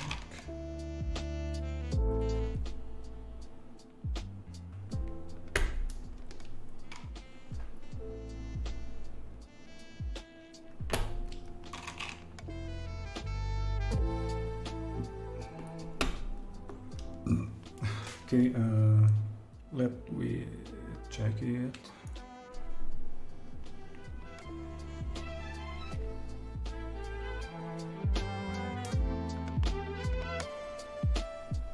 Everything's good. Okay, so for your information, guys, this board support for the step caps lock. So if in this case this is the hot swap PCB, if the board is support for step caps lock, so usually there is a 2 mounting switch right here, and right here. So sorry, focus. Okay, so here, right here, and right here. This is why it is called the stepped caps lock. So you can put 2 kind of caps lock if you want. So if you want to apply the regular caps lock, you have to put it on the opposite side, right here, the right side. But in this case, if we use the stepped caps lock, the switch direction is probably the same. But if you planning to put the regular caps lock, you maybe to interference the switch like this one. So for the caps lock, we put it like this direction, and if you want to switch to the regular caps lock, you have to put right like here. So it is the different switch mounting for the hot swap socket. So make sure you check it before put the switch.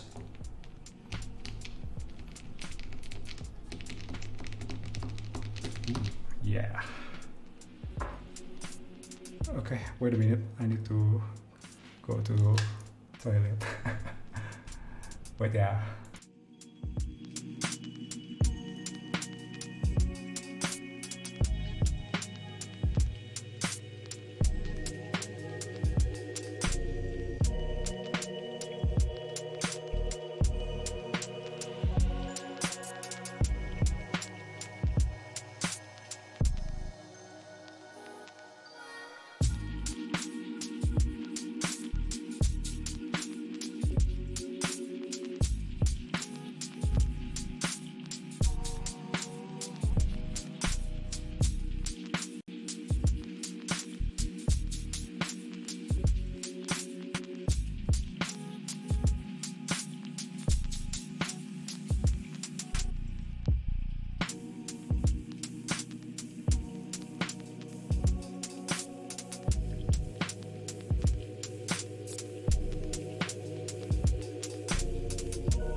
Okay, let's move to the next step.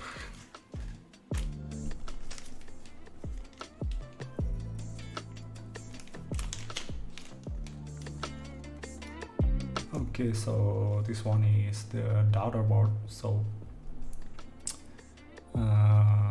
in terms of the flexure or the some kind of the flexure flexure mounting of the board, I think it's suitable to if the keyboard have this kind of design. So as you can see, if we build the board later for flexing keyboard that have a quite amount flex on their design, it will be a lot of movement if we type on them. So if the board has the daughter board design on his PCB, it's quite good because it prevents the USB port to move around when we are typing. So I think it's suitable for any flexure keyboard mounting to have a daughter board on his design. So okay, let me try and testing the board.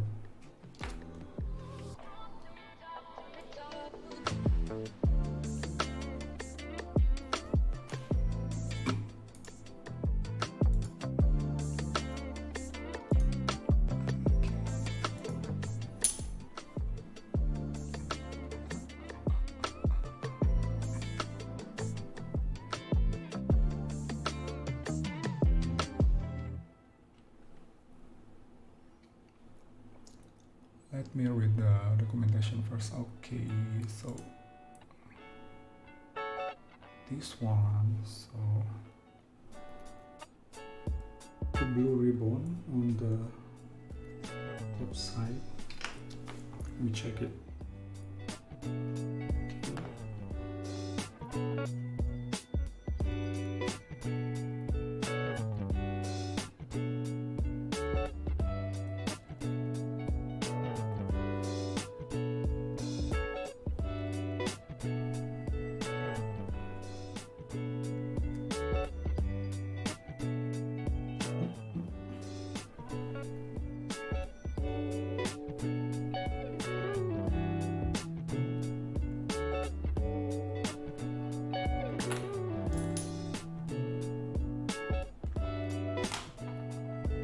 Okay, come on.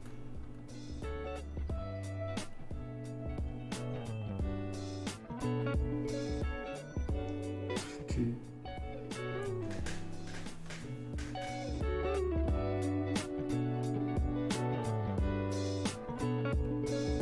Oh man. So there is some resistance when I try to connect this ribbon cable. I don't know how we put it in the right place, but there's some kind of resistance. Wait, let me check. Should be good.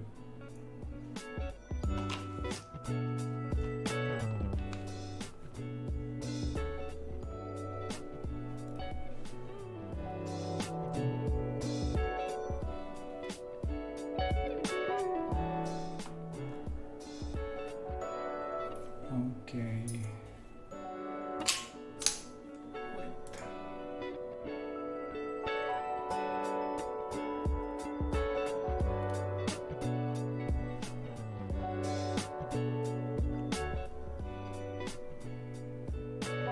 Okay, I think it's this FFC cable have some resistance when we try to put it inside the hole. Okay, we got it.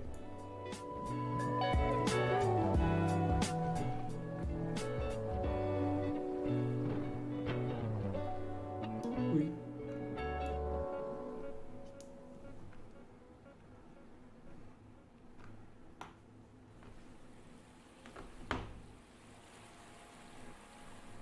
Okay, that's good.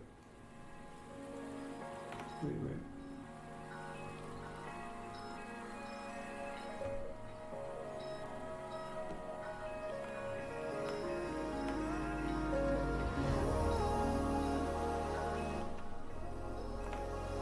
Okay, good.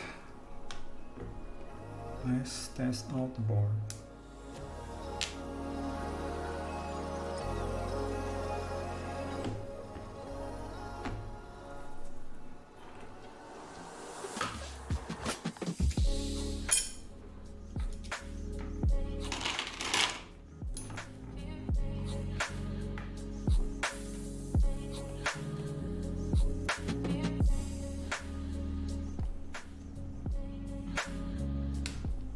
Woo!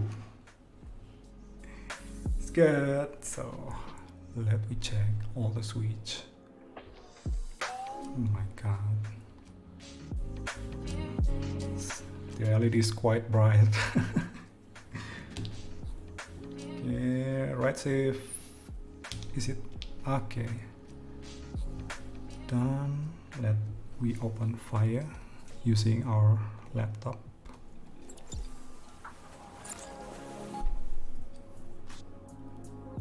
Oh! Oh, I thought the keyboard need to insert the JSON file to read into files, but surprisingly, the PCB is already read automatically using file. That's quite good. I think it's only file support for this board. Let me check all the switch.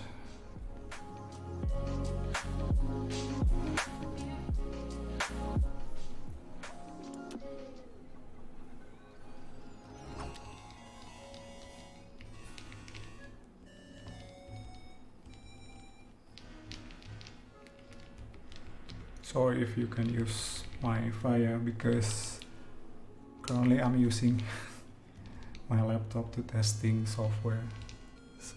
But I swear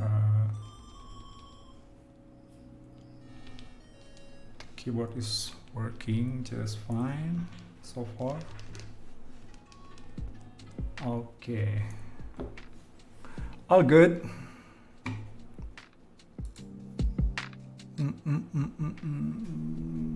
XHT-BDZ used to be okay. Maybe we will stick to the regular layout. We can change it later, but okay, the point is the PCB, the keyboard is working just fine. Okay, let me disconnect. Oh, okay.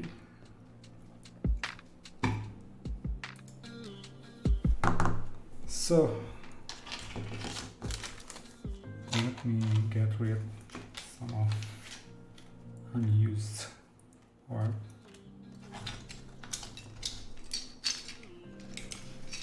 Just to make my desk look more clean.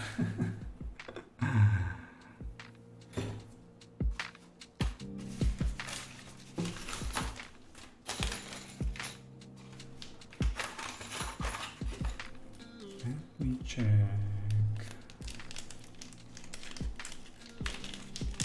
So what is this one?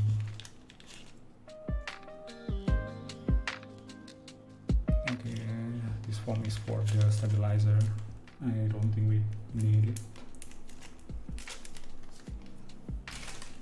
And this one for the mounting, I guess.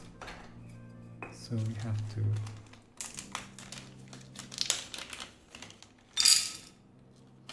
pull them off.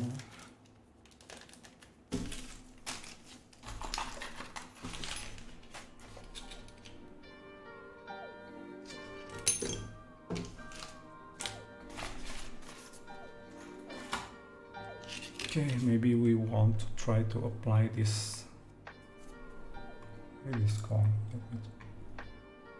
The tips, stick tips, the EVA foam sticker.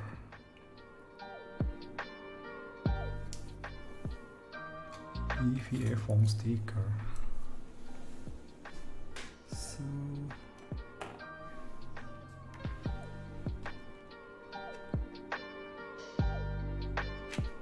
let me check the documentation first. So this one is for the left side.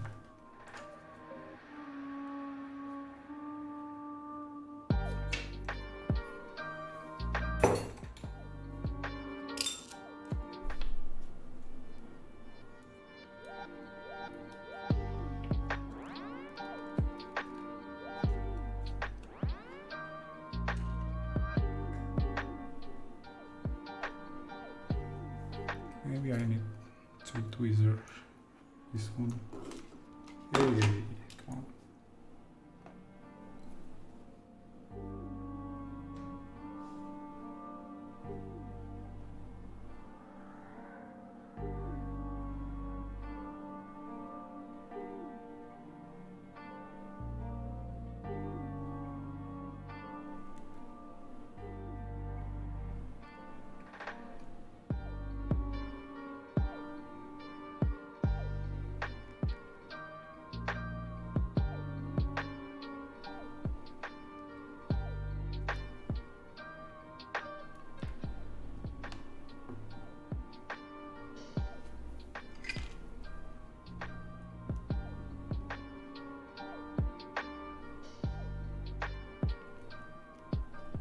Take it easy, just take your time, wait.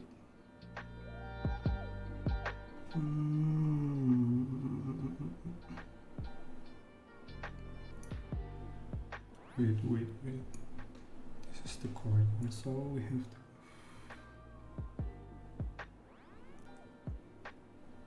Good.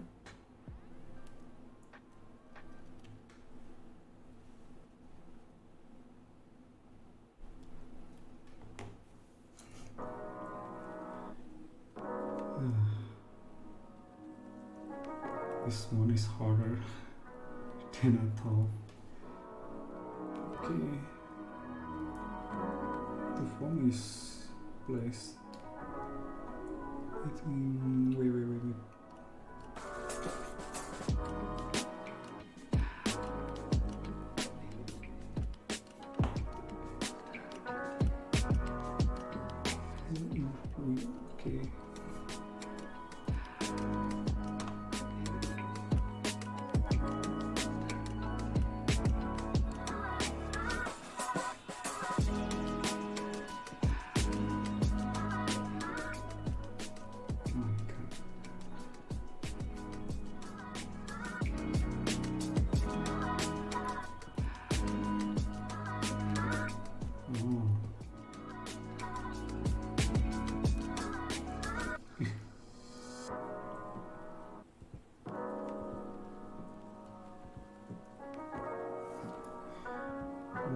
so. Okay, come on. Ah man, this is really hard. Come on. This is crank.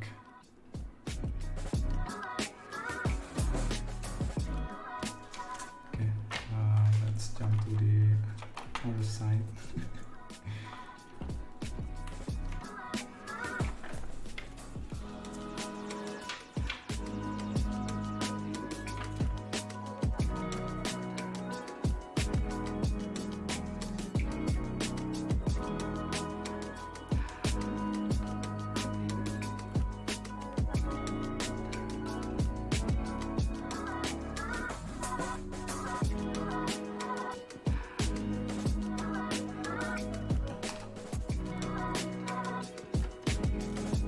Install this kind of foam is really tricky one.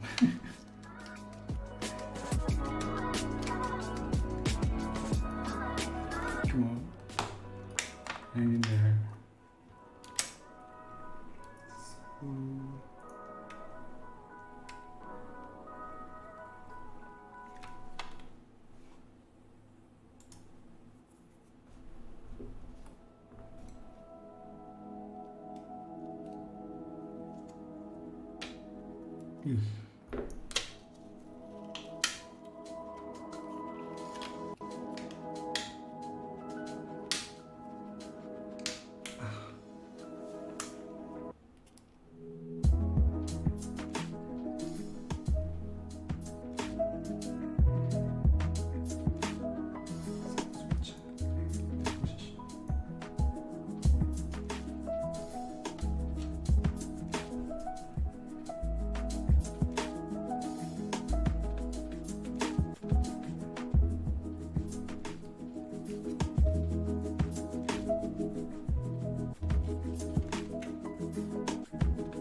this one is really sticky.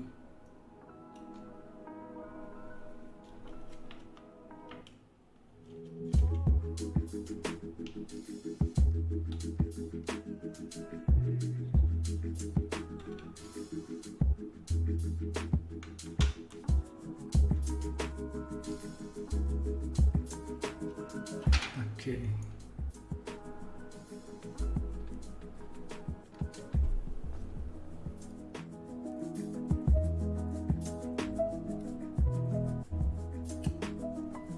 Woo! Got it. Oh my god. So to put this foam right here, it is harder than I think, and I guess for this left side is I don't know, is not apply. I mean, I think the position is correct for this one, but on this top part it's too high for some reason. Okay, let me see, can we handle on this situation? Oh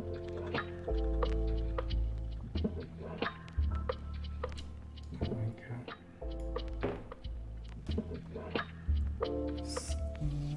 So I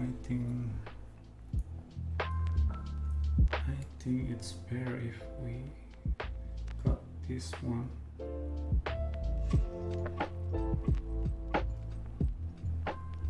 And separate between the part. Okay. Like so. Okay, and then we put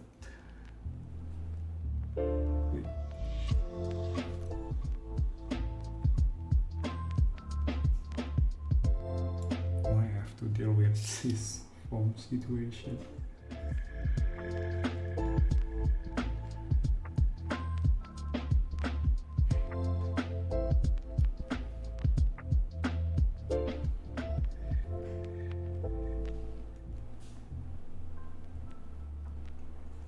Okay, we are good.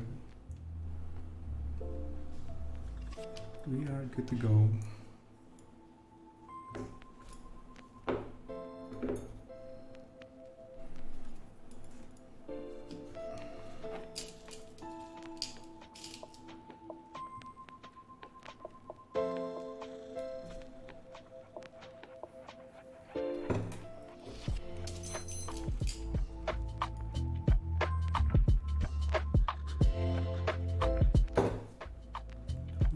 Good to go, and then the next step is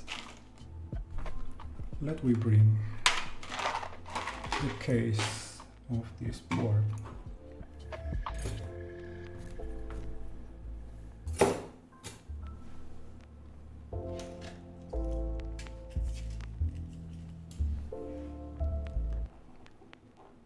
Okay guys, if you have any question or yeah, you can ask it.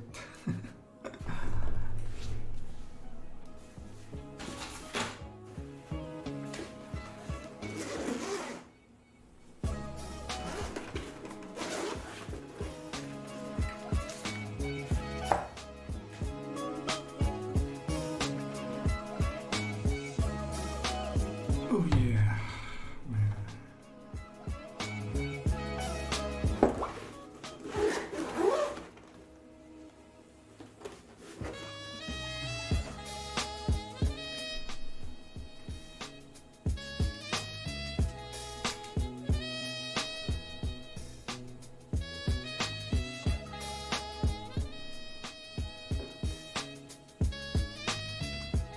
So this is it. This is the board. No, I mean this is the case. So we have to assemble the case first to put all the PCB side of it. Let me take my phone.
The recommendation for budget Arisu,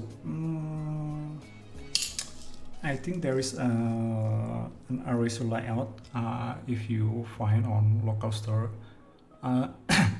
I forgot what the name is, but those one is the acrylic Arisu. I just forgot what's the name, but there is an affordable Arisu layout, and I think this time is, I mean this year is, there is a lot of budget keyboard on the market, especially Arisu ya. Oh my god. boleh.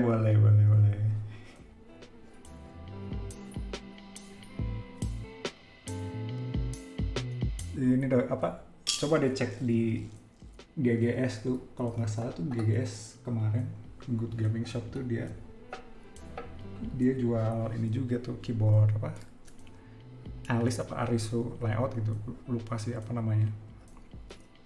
Itu juga ada tuh, saya jarang-jarang juga di market Indo untuk layout Alice tuh. Tapi nggak, kayaknya pre-built sih. Okay, we just unscrew all the case, slowly pull the top housing, top case. EMDK wings, have you tried that? Honestly, I never tried the EMDK, but I saw it on YouTube. But yeah, I think the EMDK has a nice one if you're searching for those kind of layout.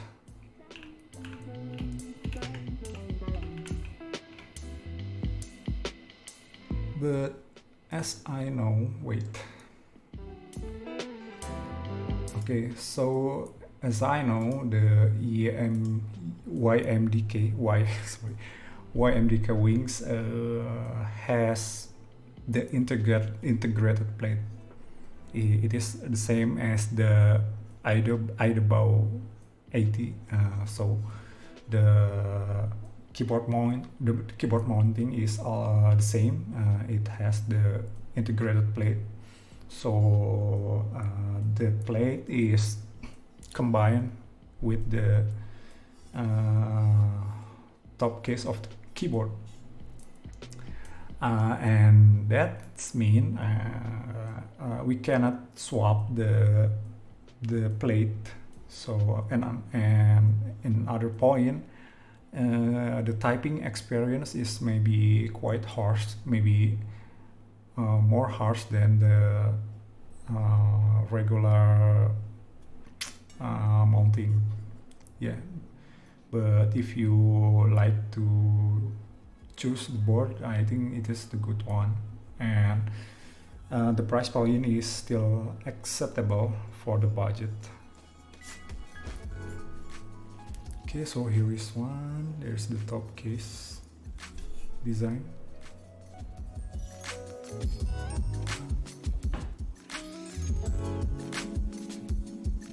And this is inside the board.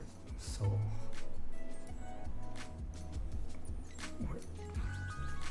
this one, what are they called? The spring mounting. Ooh, look at that flex. So there are 1, 2, 3, 4, 5, 6, 7, 8. So there are 8 spring, which is this one will be hold up the PCB and the plate, and this is quite flex. But we try to implement the plate and the PCB. Total keep. Hello, bro.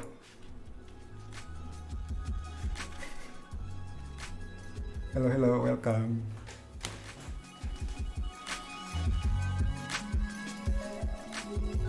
Spider-Man use stream on Twitch. Yes, I know. Yeah, actually, this is the second streaming I was held. So, yeah.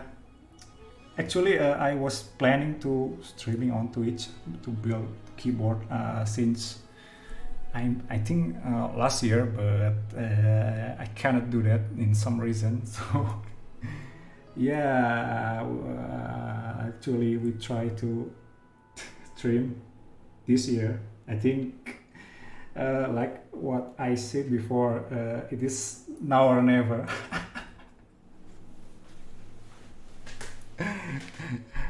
Okay, thank you, Stolar Keeps. Okay, guys, if you know, Stolar Keep is also the streamer, comes from Indonesia. Okay.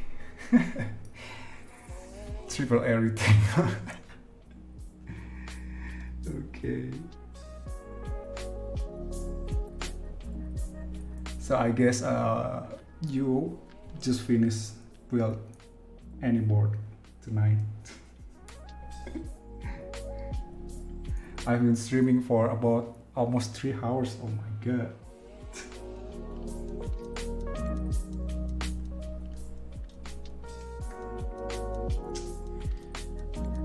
Okay, let me check.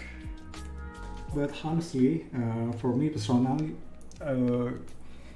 before I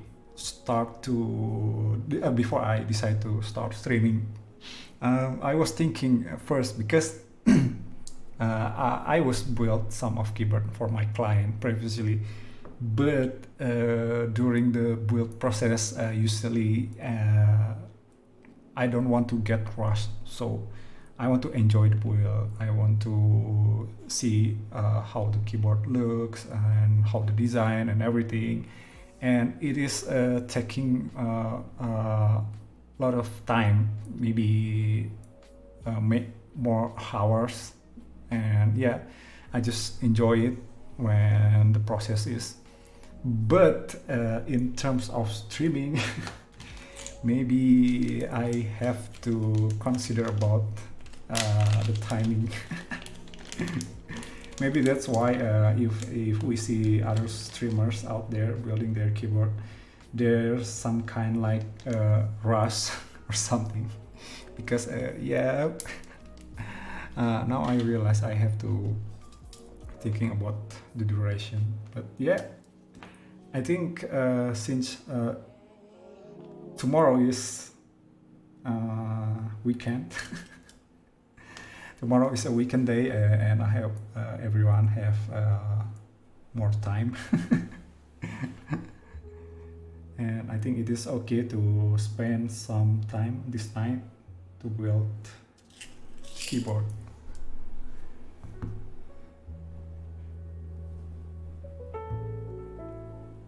I have this mask with focus platform using text, purple and blue, still sound kind of pingy, any suggestion changing the plate?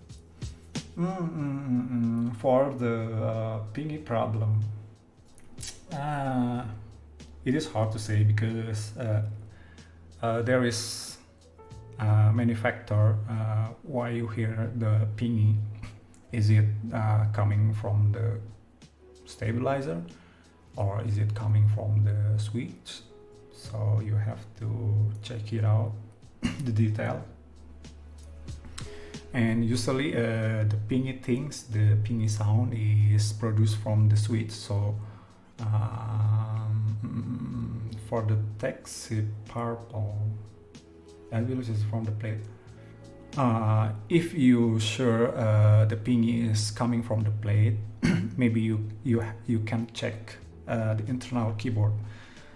Is there any restriction movement from one of the board? Because I was experienced a ticking keyboard on my build that is coming from the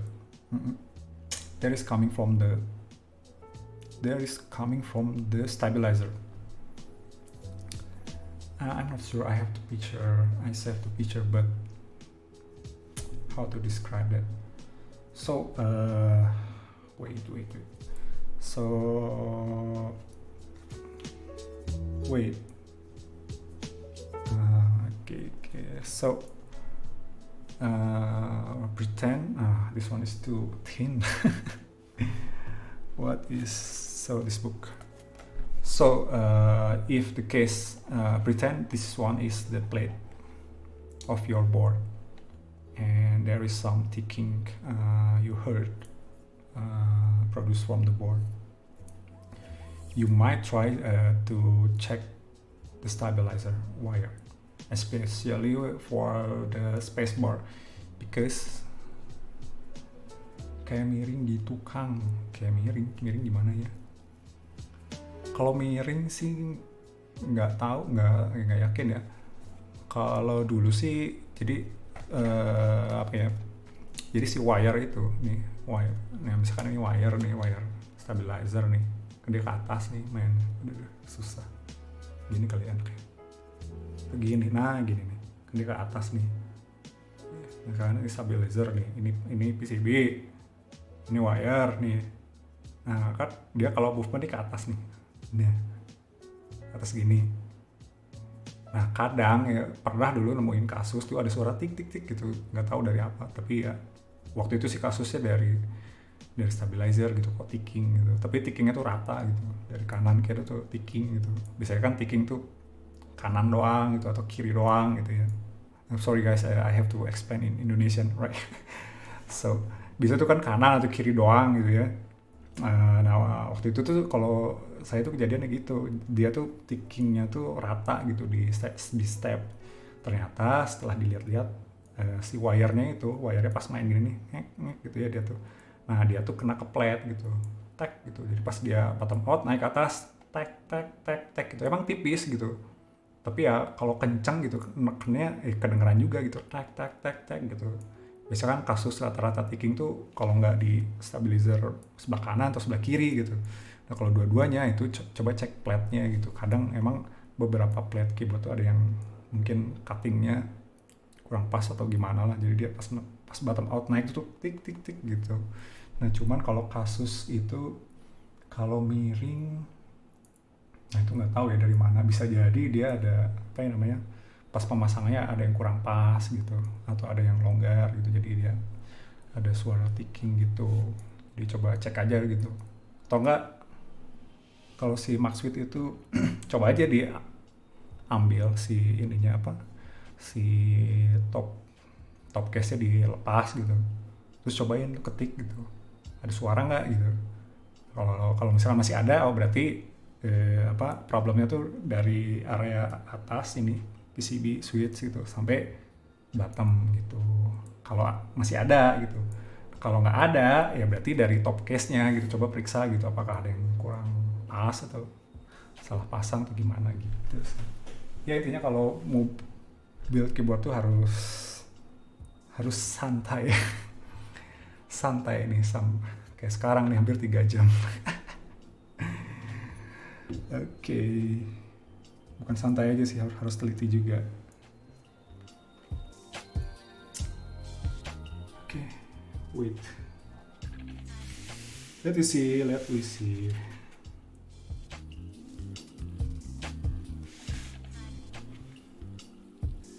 I might put this properly. Let's check the documentation as always.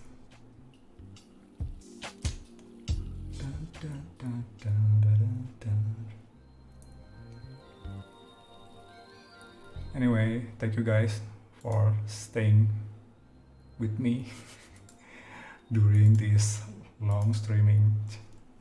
But yeah, I just want to enjoy the build process. I don't want to straight with the time, but if you feel sleepy or if you have any schedule tomorrow, I don't mind if you leave the streaming. It's okay. But for me, actually, yeah, I think I'm not get into this. Yeah, especially for building this keyboard, I choose to enjoy the process, and maybe it takes longer time than anyone. But yeah, I want to build the keyboard properly for my client, so it is okay for me to spend more time on building as long we go straight the process. But for you guys, if you are sleepy or if you have any plan for tomorrow, yeah, I'm okay if you just leave the stream. But if you want to stay until we finish the board, I will appreciate that. Oke, siap.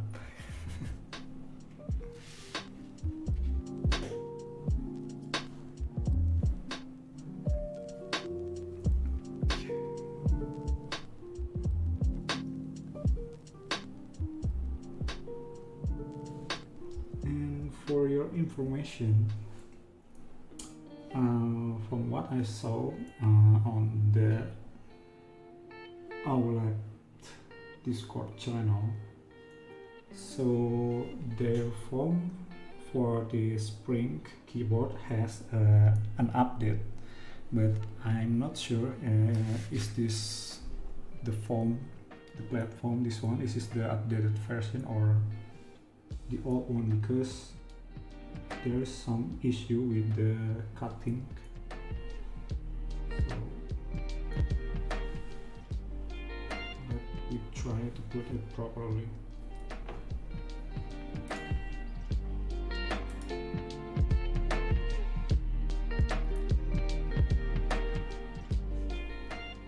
Wait, before that, where is the daughterboard?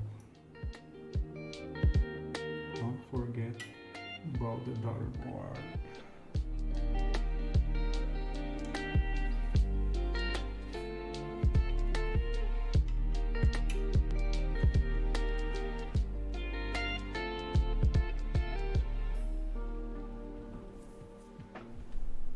Daughterboard screws. I think this one and this one.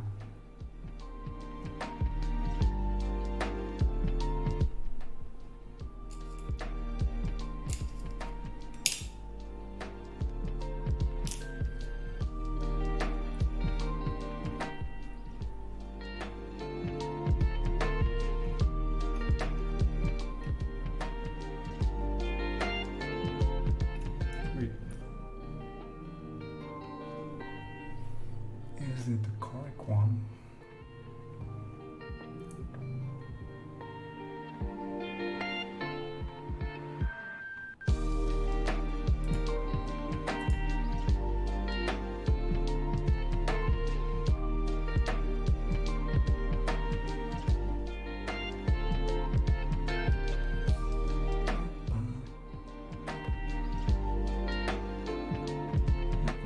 There is no information about the screws, but I think this one is correct, but it is the longer screw.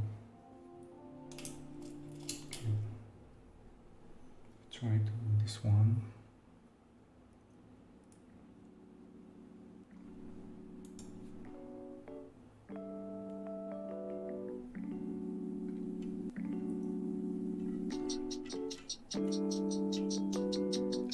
Stay.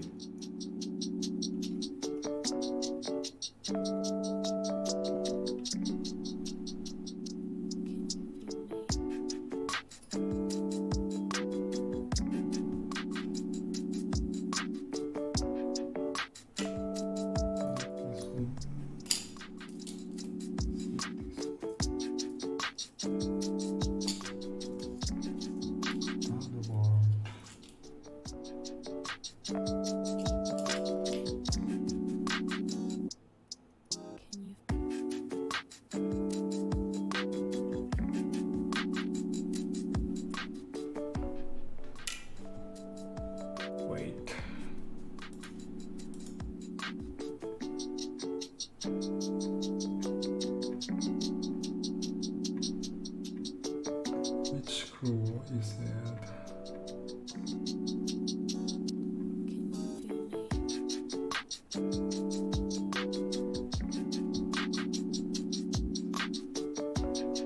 That one correct? That one correct?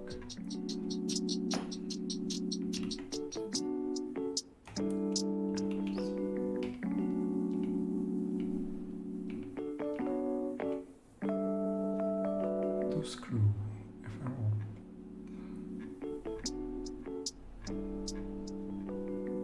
There is no information about which screw we have to put on the daughterboard.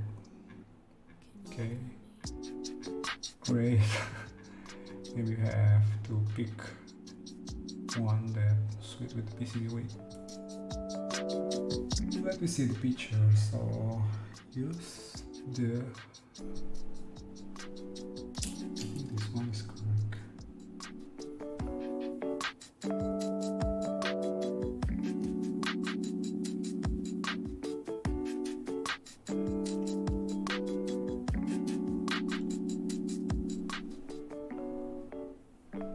Okay, this is good.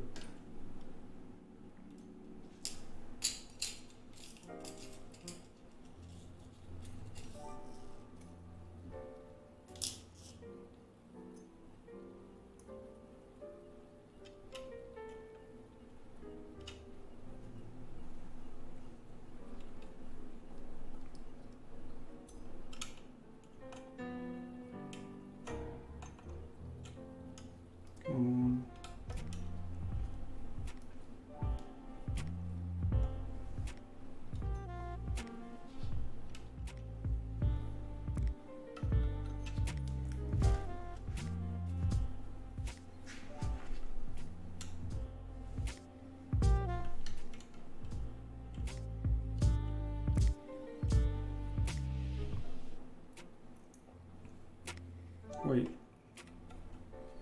I guess we put it in the wrong direction. But wait, but this one is correct. But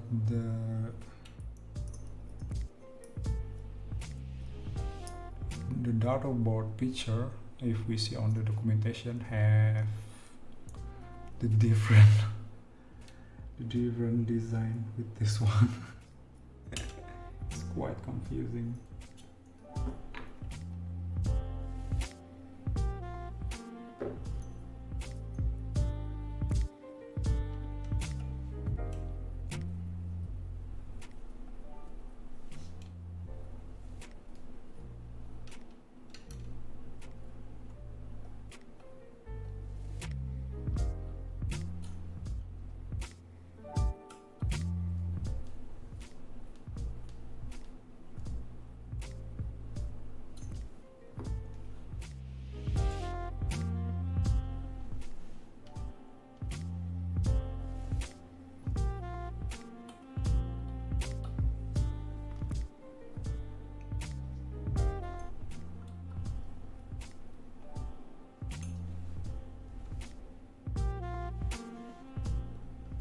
Okay, that's good.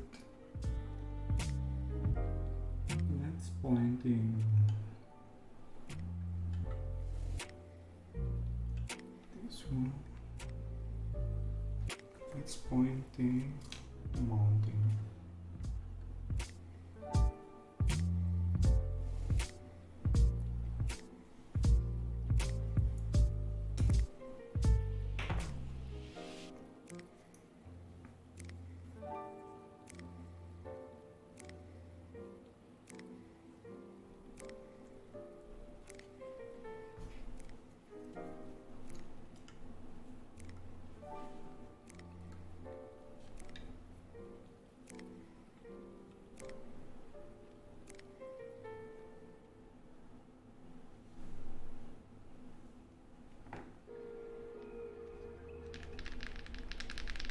Ooh.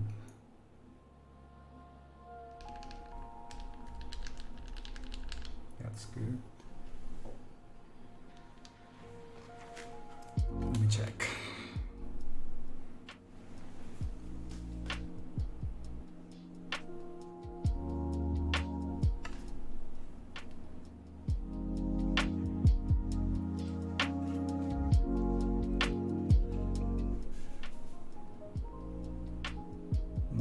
Correctly. Oh, this one is loose. Let me fix it.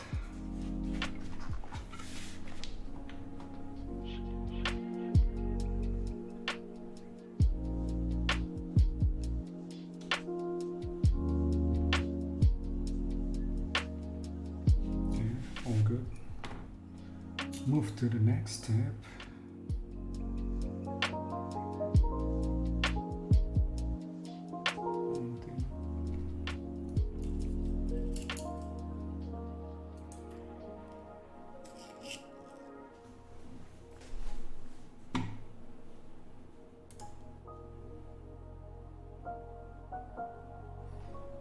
Okay, so I think this one is the spare of the spring rubber.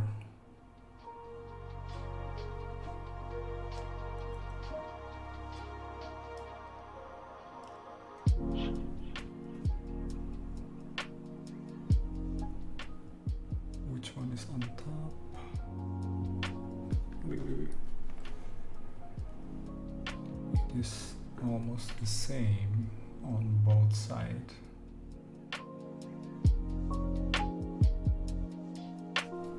Let's set facing down, roll set facing up. Okay. Got it.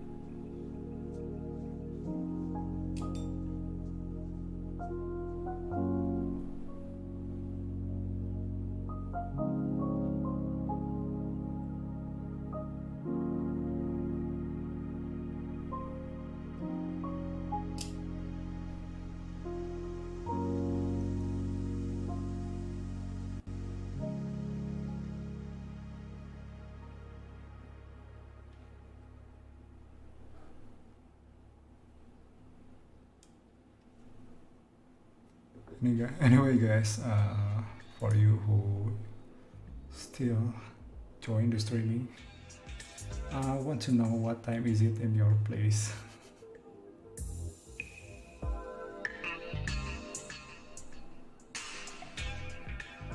For me actually this is late for midnight.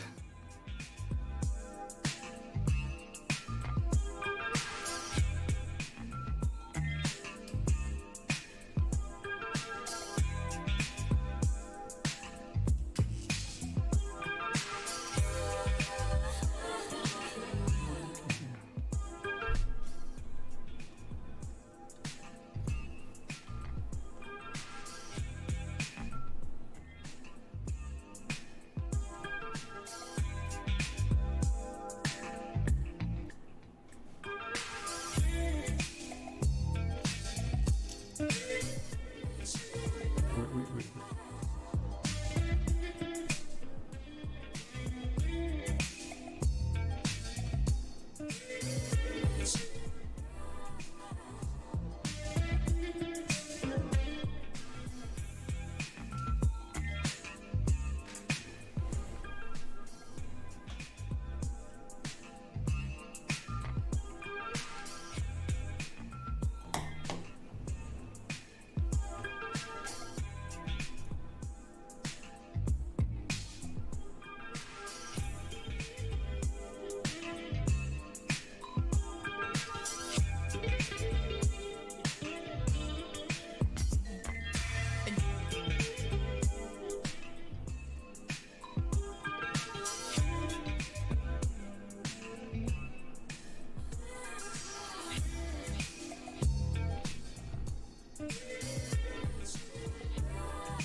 How do you feel during spring? Yes, currently I facing the same problem because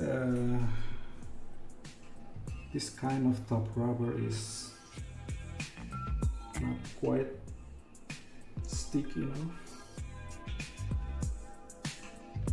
But yeah, we have to take a patient here.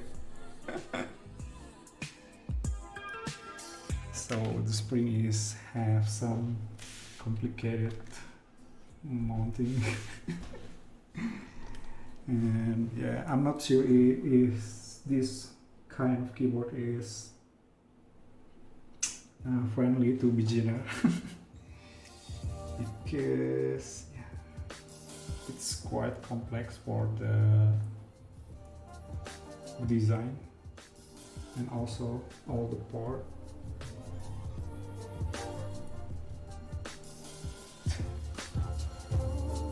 And I hope I can do it faster, but I'm not so sure for this.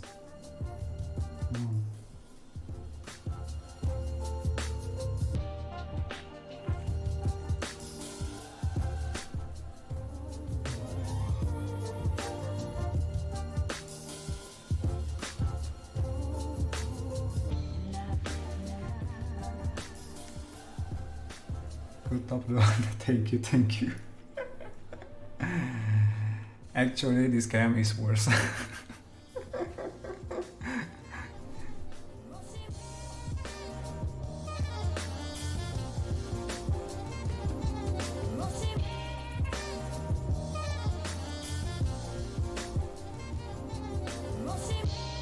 Okay, I'm not sure. I'm not too sure for this particular rubber. For the front of my camera, this one. So I use stream cam. Also for this top camera, this one. I use the same stream cam. But actually, I was planning to buy the Elgato. I'm not sure the Elgato webcam, but I was buying this one, so I think it is good to use this one. Or yeah. This is very important because from the first stream I was hurt before. the camera cannot handle the amount of light, so if I move some keyboard like this one, the saturation, the brightness is really bad. And I think yeah, we have to figure it out, which is it the lightning or other setting. But yeah, I think it's quite good if you put some budget on it, if you have. But if you only have the stuff that you already have, and just stick on what you have first. I think when I search into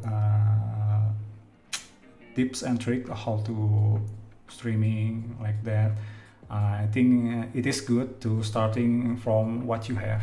So as time goes by, if you have if you have spend some money and save some money, you can step by step upgrading your stuff. Yeah.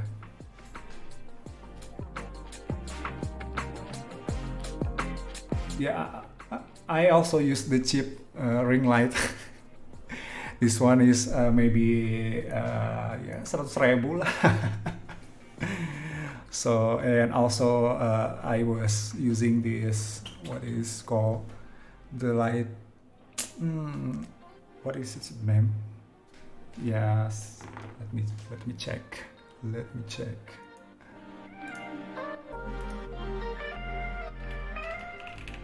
What light it is that I use.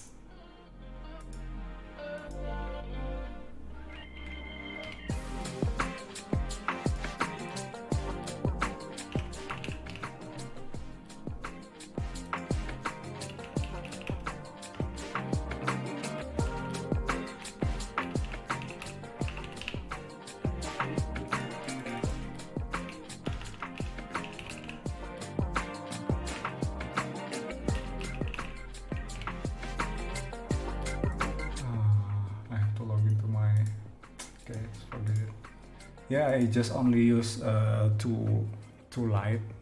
The first is ring light, and this is the, I don't know, cheap light from the marketplace. Actually, you can buy it under 300, di bawah 300.000 lah. And like impressed with your top down. My top down didn't look this good, and the autofocus so fast. Yeah. Yeah, I'm not sure what of the top down that you use, but for mine, the first stream I held is using 1080p output, and the streaming is really bad because I was lost my internet connection a lot of time. and actually some of my viewers cannot watch me because they don't have good internet. So I think it is better if like me, I only have a few content, like this is I just starting to stream my keyboard build on Twitch. So I just realized that Twitch have some regulation, which is for the newer streamer or the newer that have not partnership with Twitch, they do not have the privilege to get an encoder. Yeah, affiliate. Sorry, the affiliate. So the yes, correct. So there is two way. We affiliate with Twitch, or the other solution is we have to regularly streaming regularly and always, and also from what I know, the Twitch algorithm is reading from some aspect, like how many time you spend on streaming, and the viewer, also the chat activity. So yeah, there's a lot of things to unlock the encoder, so the viewers can choose their resolution when watch the streaming, depend on their speed, internet speed.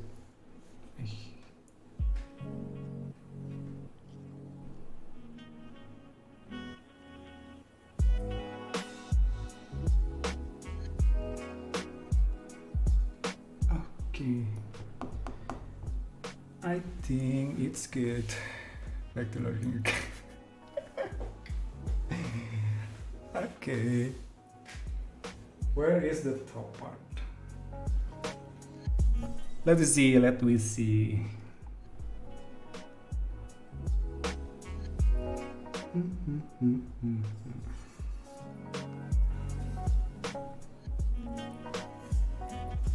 So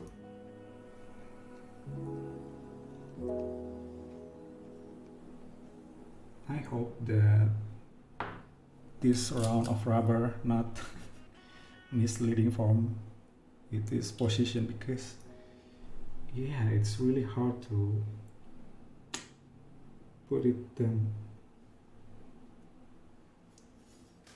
because when I try to put the top rubber in this one, so there is a restriction.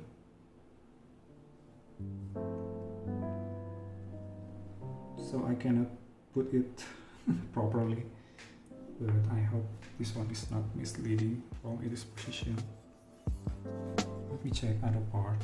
Is there any part we have to put on the board? This one is good. This one is good. Okay.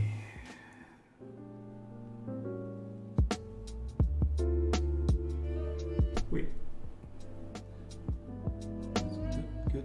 Good. Right. The top case. With gentle.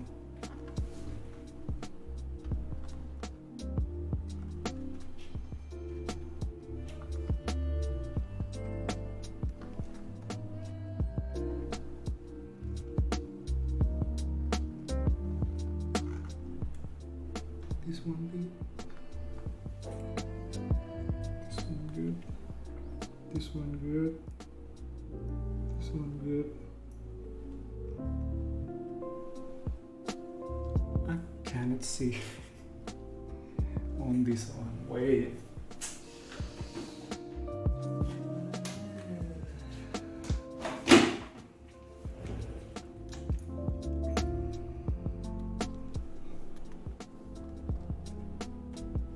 This one good.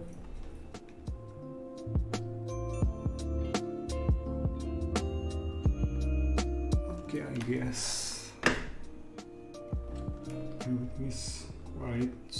straightforward.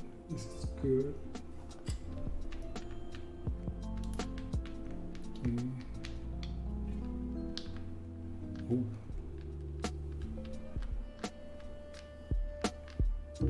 This is really bouncy.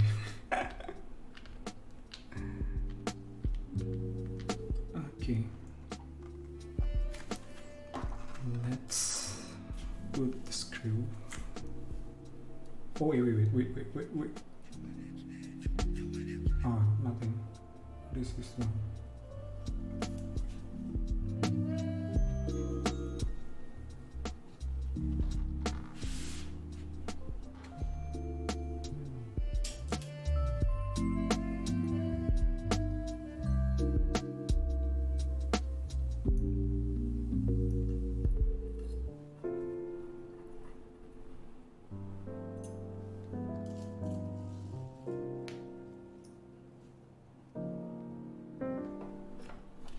Put the screw inside.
Let me see which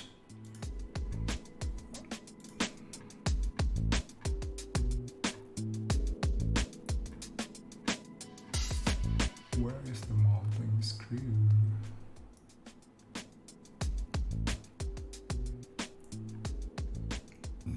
On this one.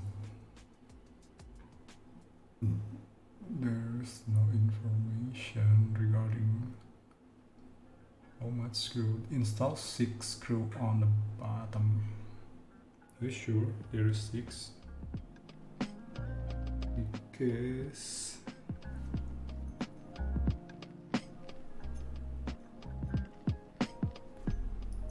so I think the whole screw is covering up with the foam.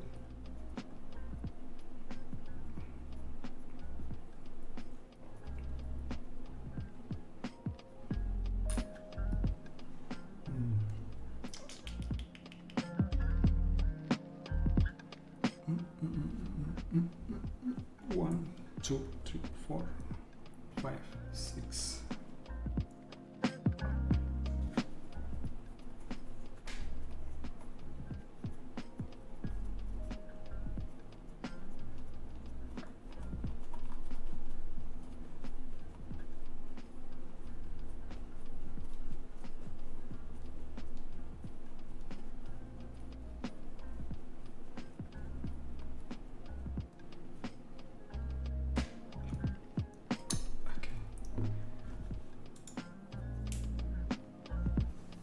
Okay, finally. Okay. So, just in case something worse happen, let's try this keyboard first. Let's try to connect the keyboard to computer. Woo! LED is working fine. Let's open up VIA. VIA.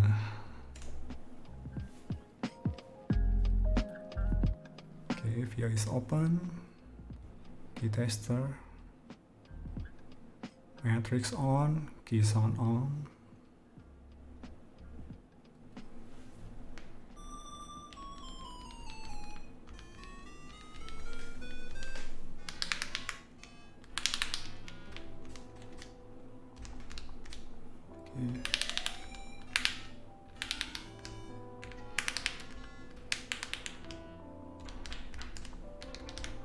Okay, all is good. All is good.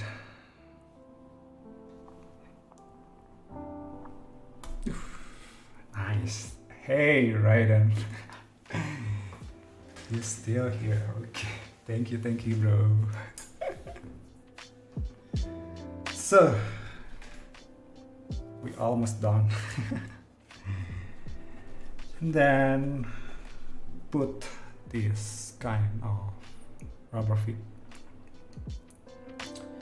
So as I remember, this side is going to the short one can only insert one direction. Okay.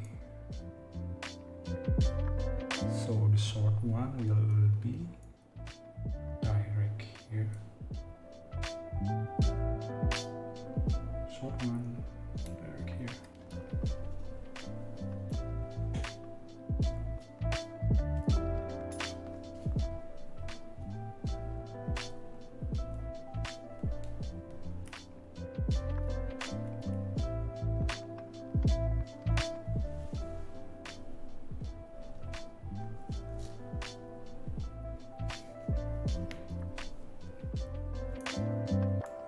Also this one right about here.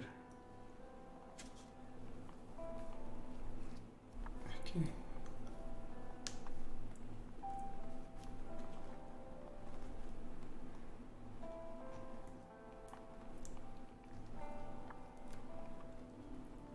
And this one.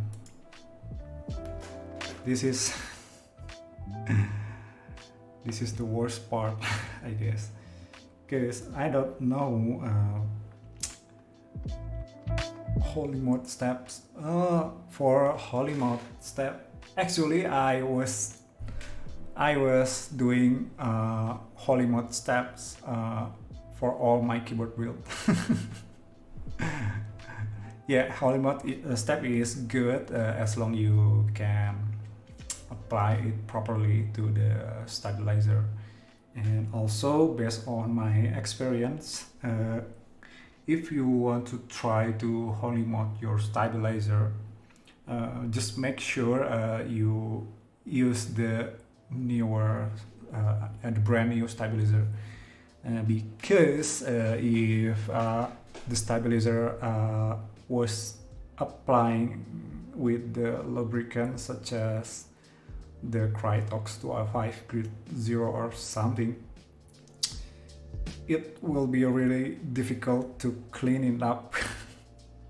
I always try it, and I almost lose the stem when I cleaning the stem from any part of loop. Yeah. Holy mode is good, but it's I think it is good if you apply it on the brand new step, so the unlooped one. If the step was looped before, it's really difficult if you want to apply adhesive into the stem, and I think it is not worth if you try to clean it up the Krytox from the stabilizer stem, because it is waste of time. It is it is really frustrating, because to cleaning the tiny whole stem from any Krytox is, oh my god, it is a nightmare. And I think you will be choose for buy the brand new one to apply the holy mode. But actually I like it, the holy mode. I like it. And for this build and for my previous keyboard client build, I'm using the holy mode. But there are some things. So I was try many material. I was try many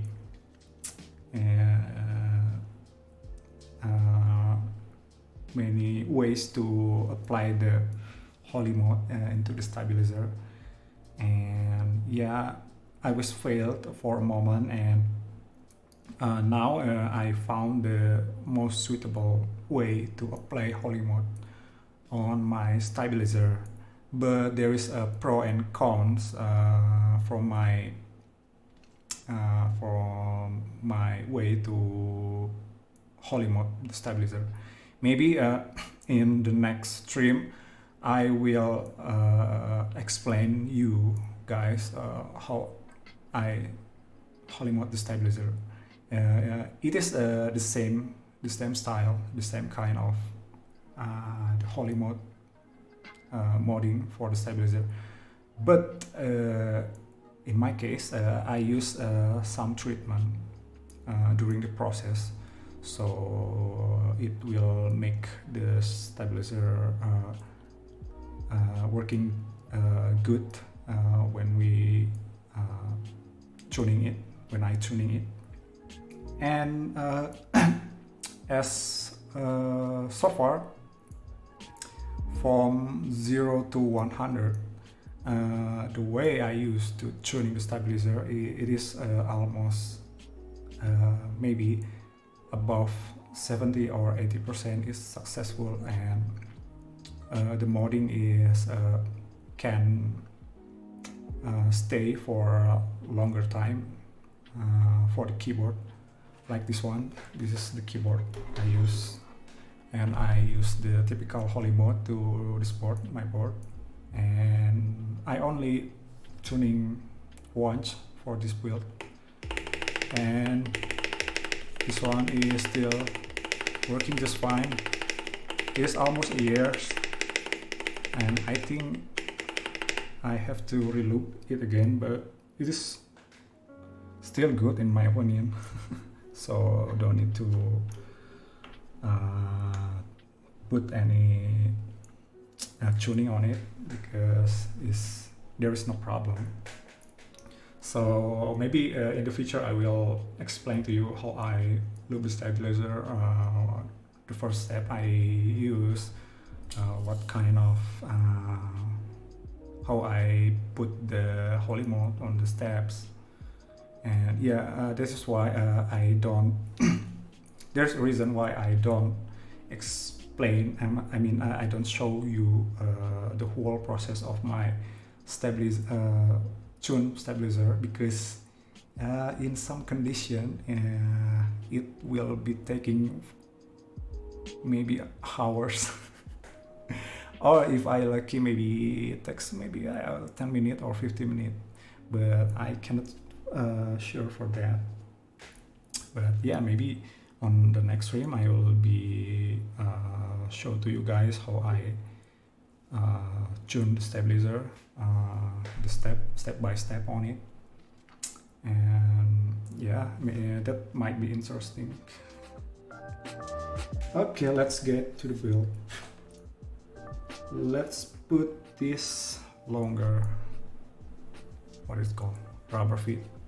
It is the same kind of rubber feet like drama board, which is I don't really like it because It is depend on the board. If like for example this board have a hidden screw. I mean a hidden screw is when we put the rubber feet to the place, the screw is hiding, and it is for the seamless or the screwless purpose of the keyboard design. But the problem is if you regularly pull the rubber, it will be squeezed, or it will be not matched with this when you putting the rubber. So that's why I'm not real fans of this kind of rubber feet. I rather use the regular adhesive rubber, and I don't mind if the keyboard has the screw design instead of this one. So I hope we can put the rubber on this case properly. If we see on the documentation, we have to put it gentle and not squeezing the rubber. Just make sure all the hole is we put in the correct hole.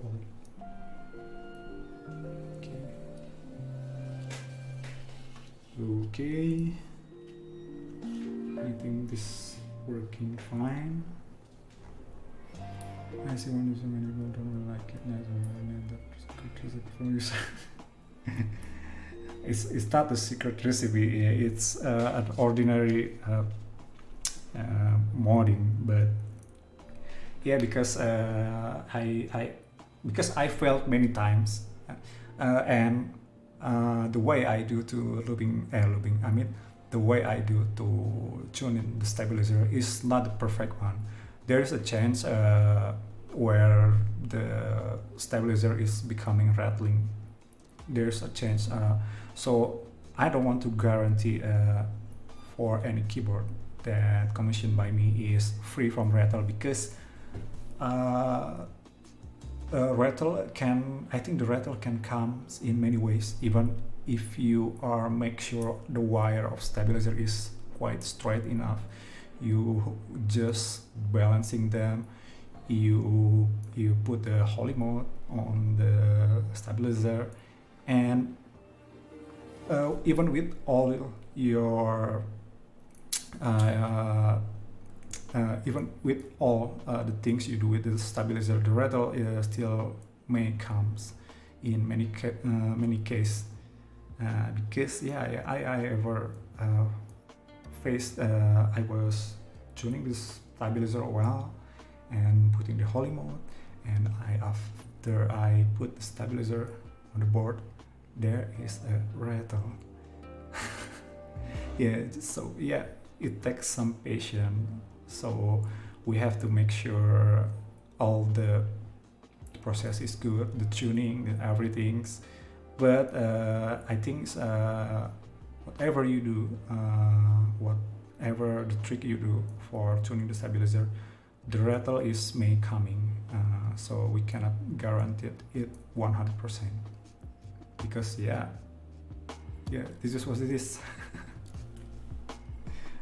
Also, I have experience. I think this is the strange experience, because I was built a board. The board is the soldered one, and I was tuning the stabilizer. And when during my assembly process, I always make sure before I soldering all the switch, I make sure there's no rattle, the tuning is good, and everything is worked just fine. But the bad things is coming after I finish soldering all the board, and there is a rattle on my stabilizer. Can you imagine that? So when you're testing the board before soldering it, there's no rattle, but after you finish solder board, there's a rattle on stabilizer. My God, that was a nightmare. Okay, I think we are good. Just aligning it.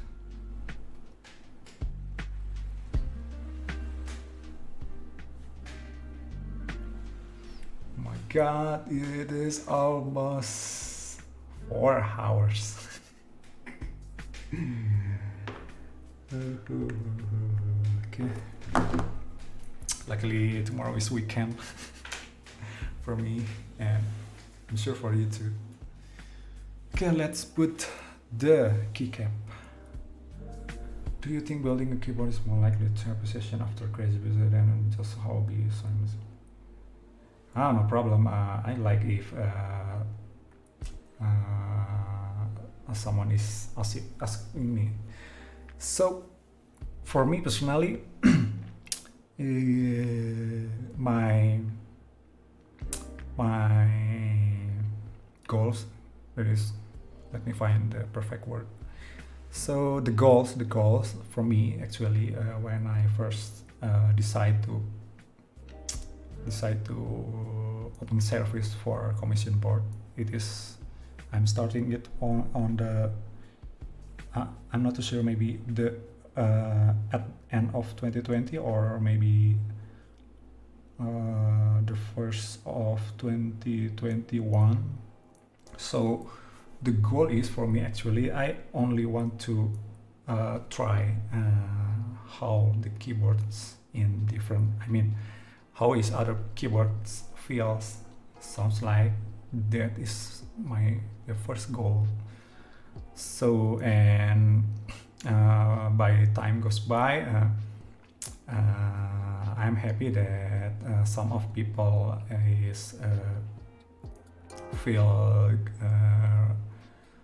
real pleasure for feel good for my build service, and yeah, one by one the client is coming and they bring some of them is the pre-built keyboard, and some of them has the unique or the maybe the rare one, so I can try it.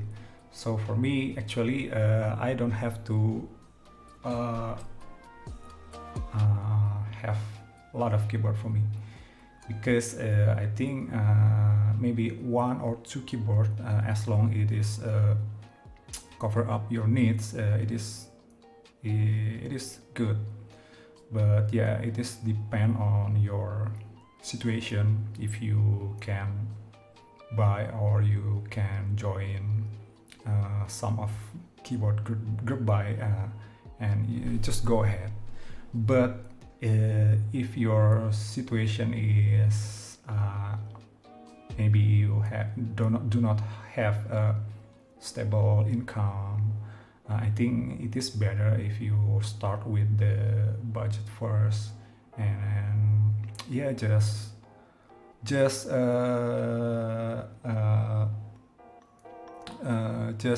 don't push yourself into something you cannot achieve on your time. Maybe you have another priority, because this is just the keyboard.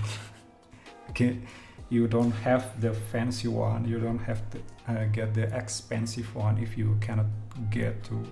So I think this is hobbies for everyone. So if your budget is only can achieve some pre-built, maybe you can customize it, refers to what you can achieve. Maybe buy the budget switch first and try to lubing it, yeah, step by step, I think. And yeah, for you guys, if you have a good stable income and you can spend some money to the hobby, I think it's not wrong if you invest for buy the high-end keyboard or the keyboard that suit with your style. I think it is depend on your position and your situation, because honestly, this keyboard is this hobby is not a cheap one because even if the budget version, you still, every hobby, I think, not just a keyboard, you have to spend some money on it. Whether how amount it is, I don't know, but yeah, every hobby have a cost for it. Is it maybe the time? Is it maybe the money you spend on it? Yeah, I think it's that. It's and for me, building the keyboard is just, I'm doing this just for fun. Also, just get out for my working time. Also, I usually like to communicate with my client, because it is quite nice to have new friends. For me, actually, I'm treating my client as my friends, so I try to close enough with the client, and just try to add new friends with this hobby. So I think this is good. So I enjoy build, and I have new friends and colleagues during this hobby is running. Okay, let me drink. 3 hours 46 minutes. Okay, this is the long marathon build. Do the keycap. Do the keycap.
No.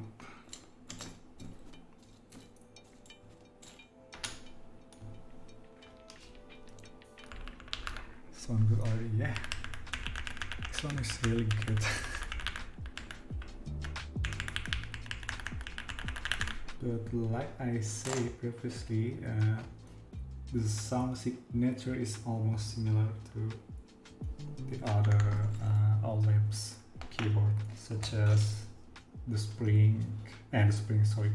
such as the Mr. Sweet, and also the Jelly Pink. But for this board, I think this is more like near on Mr. Sweet's signatures in terms of sound.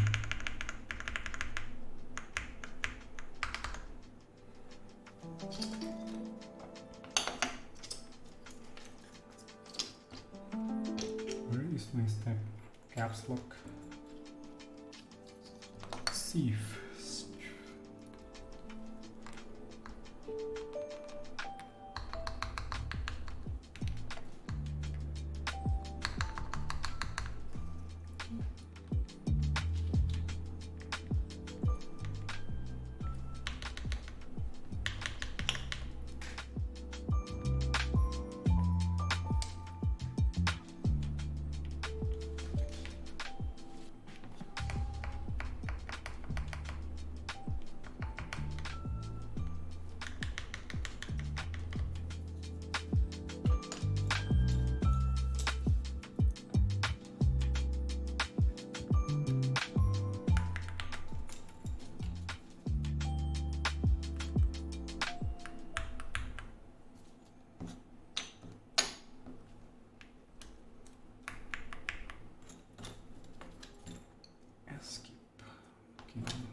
So we will gonna put the Epbt keycap, my only one Epbt keycap.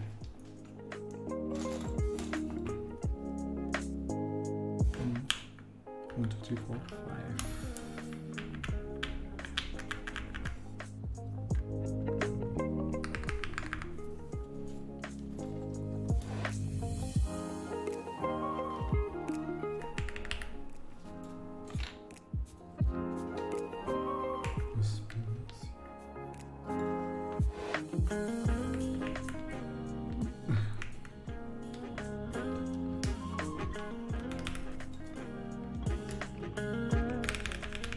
Hey, Yoki. Halo, welcome. Baru nongol.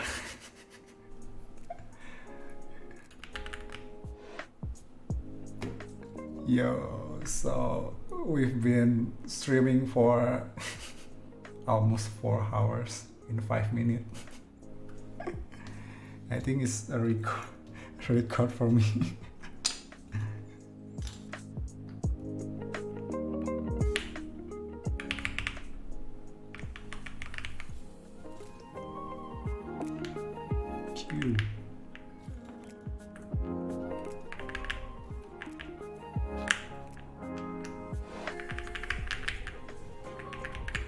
Halo juga Oscar.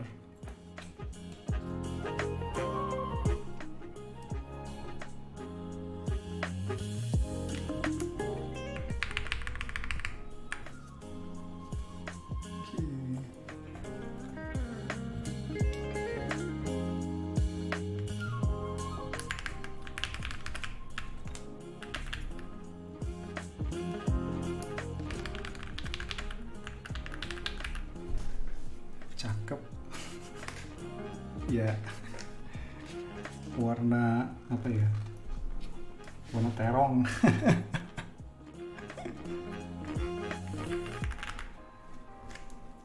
So this is one. Ini warna purple sih. Dan oh ya, si surface-nya ini rada-rada nggak tahu sih doff dia tuh ya apa gimana ya, cuman dia agak kasar sih dalam segi surface. So guys, I was forgot to mention to you earlier that the finishing of this board, I think this is not the good one for in terms of the finishing, because if I touch right here, it's some part that have rough feeling. I don't know, maybe it is because the finishing or what, but yeah, it is about rough in some area, but it is still looking good.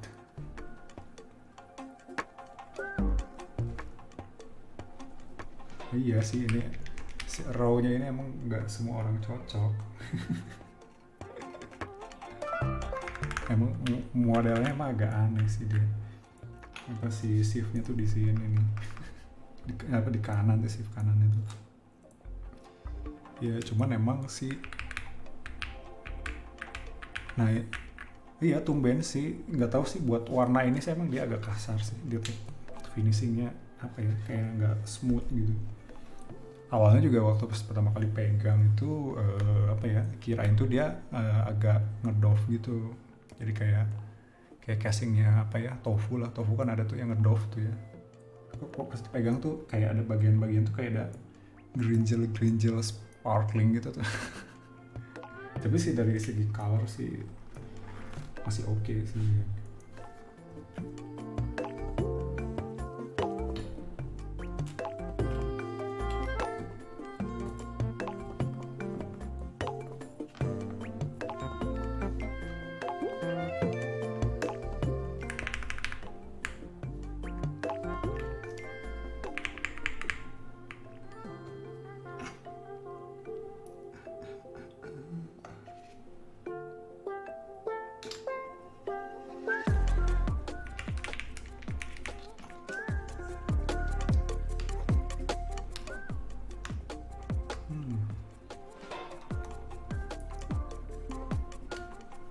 Siap-siap.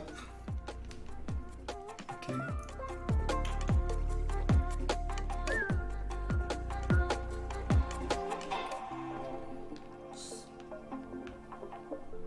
So for you guys who never have an experience joining the group buy, I want to tell a story about this keyboard, my client keyboard, when the process that I go through for joining the group buy. So I don't want to say a bad thing about the vendor, but as I heard that the OwlabPlate have never run the seamless group buy from their line keyboard, and I was experienced on this time when I tried to purchase this board for my client. So the first announce from the vendor, they said that the board will be running for the limited amount of keyboard, so we have to pick whether which color we want to use during the build, and the household per person is only one. Then I fill the form and I ask my client what colors do you want to choose for the spring, this board, and my client was pick the starlight color. So the spring have some of the color variant. There's a lot of option on the group buy. So my client was picking the starlight color, and I was fill the form. And then when the time, the group buy coming, when the date is coming, there is another announce on the Discord group, said that the keyboard will be run for raffle. So when I choose the form, there is a message that said we only have a chance to choose one color. So when the group buy start, we have to choose the color that we choose on the form previously. And when the time is come, the group buy time is come, the date, there is an announce and say that this one is going to be raffle. And after I try to making the purchase, the color that I choose for the board, I mean, is already sold out. So I was tell the client, hey bro, the color of your choice is already sold out, because yeah, I don't know, it's a complicated group buy. Because they said the first on the form you only have a chance to pick one color, and when the group buy time is come, you have to pick or add to chart the same color as you choose on the form previously. But after the group buy is coming, it has become a raffle, so anyone can choose whatever color they want. So my client colors option is already running out, so this is so the only color option left is only the green one and the purple. So that's why my client choose this one. Actually, this is not the color that she want to choose, because she want the starlight ones, but it's already sold out when I try to add to chart.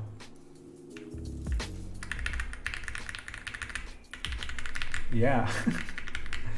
Because yeah, I think OwlabPlate have to fix their group buy method. It's not consistent and it's quite confusing to customer.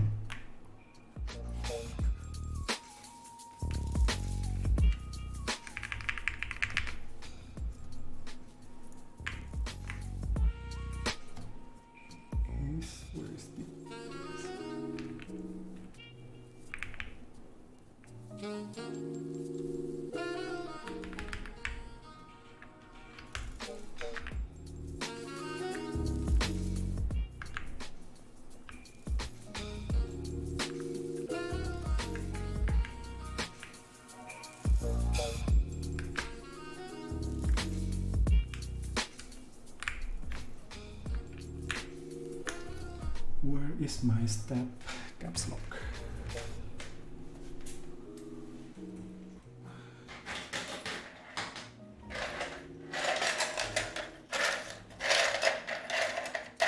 Step caps lock.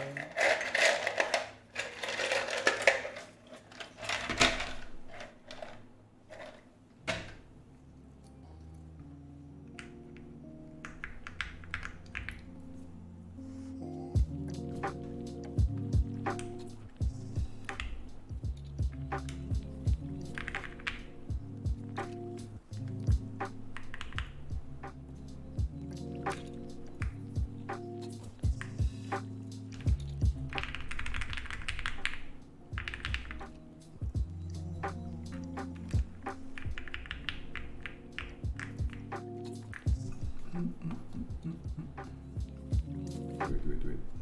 Oh, I put the wrong keycap.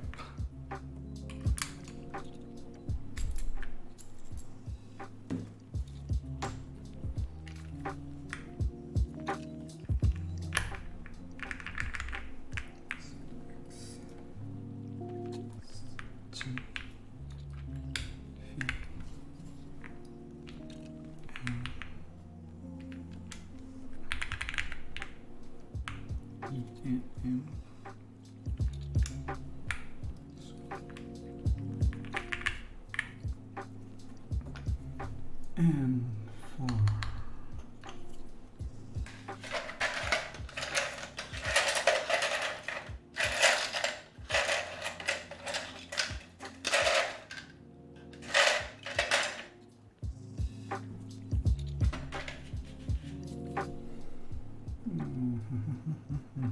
Where is my other keycap?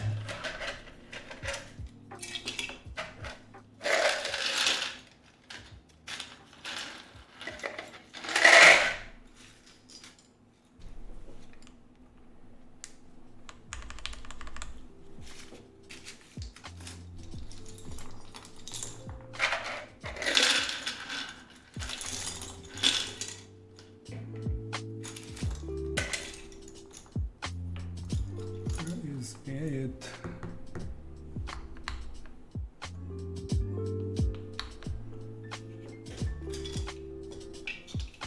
Ah, this one.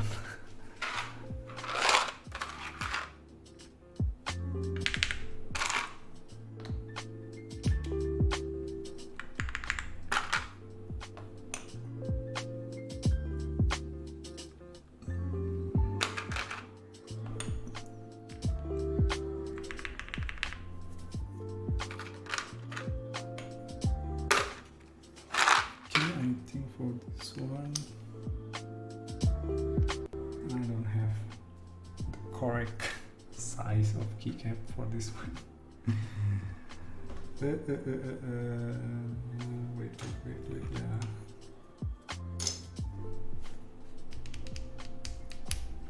For this size,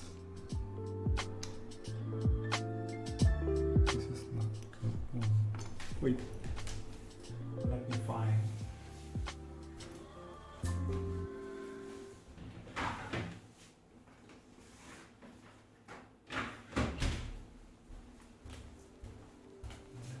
Find another set size.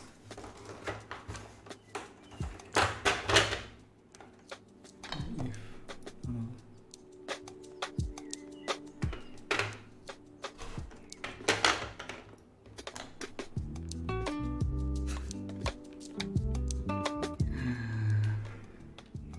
okay.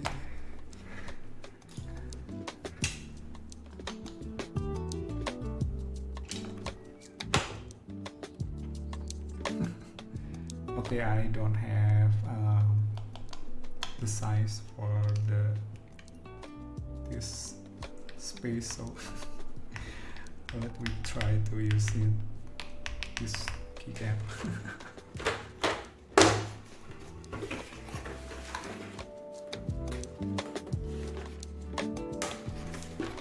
Okay,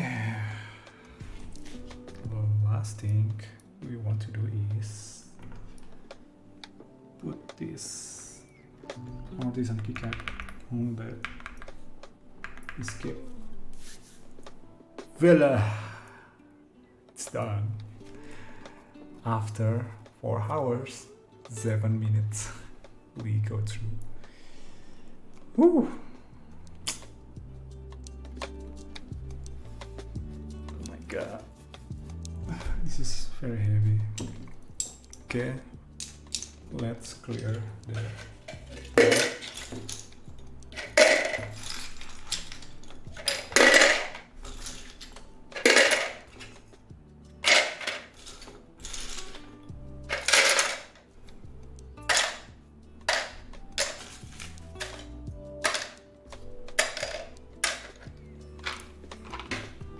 clear the table. We will go to the typing test soon. I think we have to put this on the other table. Okay. This one also.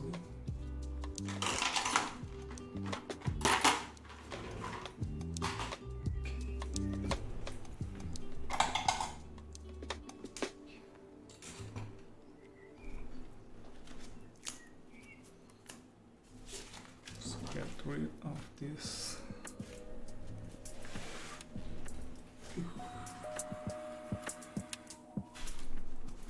I think it's more than 2 kilos for the weight, almost 3. Let me see. I will bring the scales and see the weight of this board. Everything's good.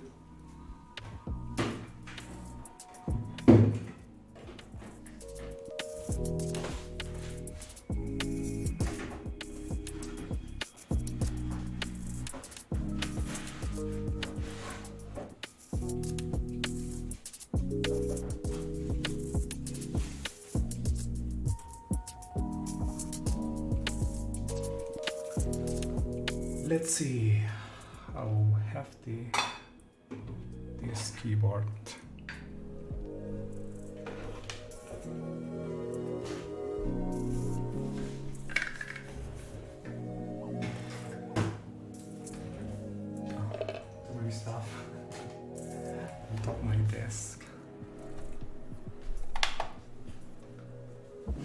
Okay.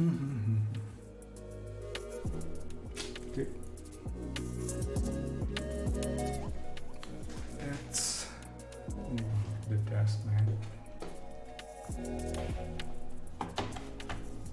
See how much it takes for the weight.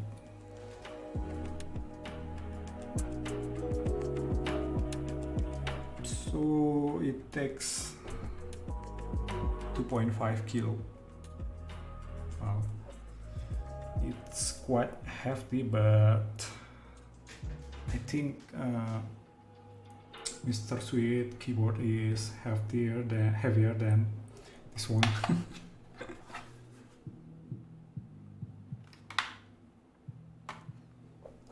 Okay.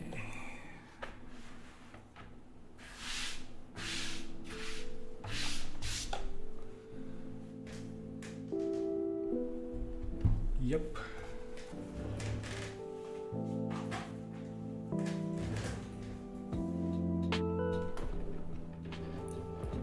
Let me try typing on this board.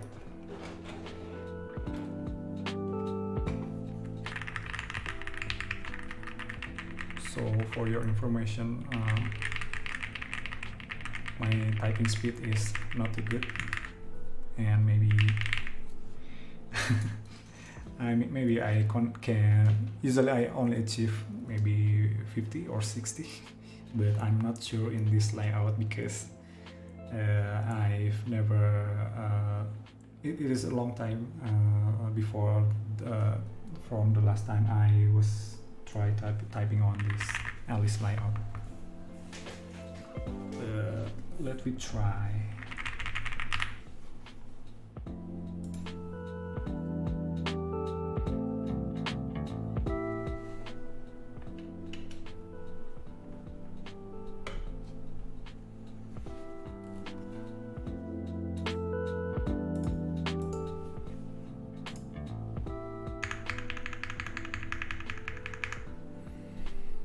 Okay.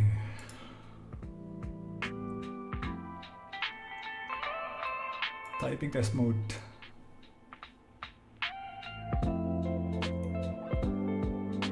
Pause the music.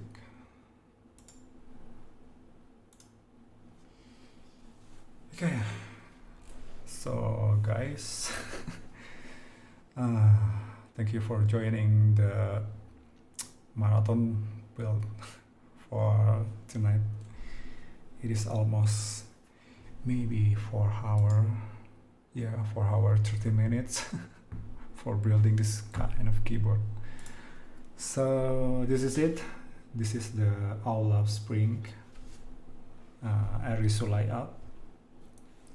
So this keyboard is built with the Akko Jelly Pink switch, loop with Krytox 205 grid 0 and 105 GPL on the spring, stabilizer using the Krytox 205 grid 0, also the XHT-BDZ. Okay, if I am spelling it right. So let's go try to type on it. Okay, wait. Let me turn on the air mode, increase the gain.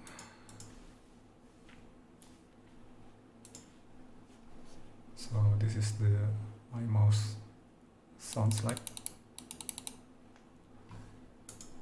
and hey. Okay.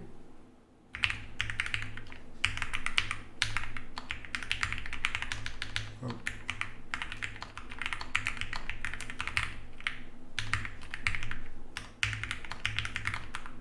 Oh.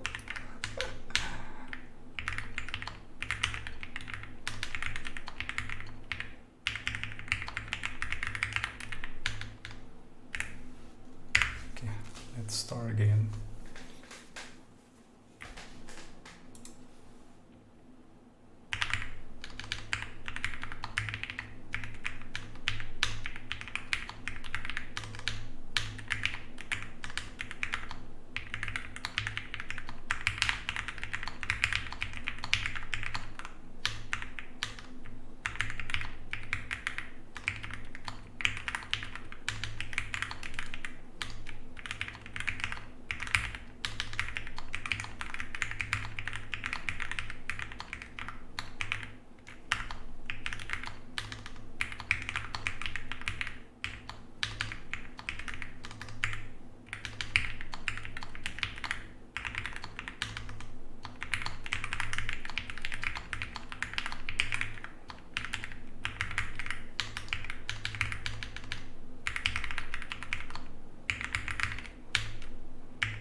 Okay, let's try again. I think using my wrist might be help.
Okay, that's not help. Oh man. Okay. Let's hear more closely to the modifier sounds like.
Okay, maybe I will turn the position so you can see how bunched this keyboard have.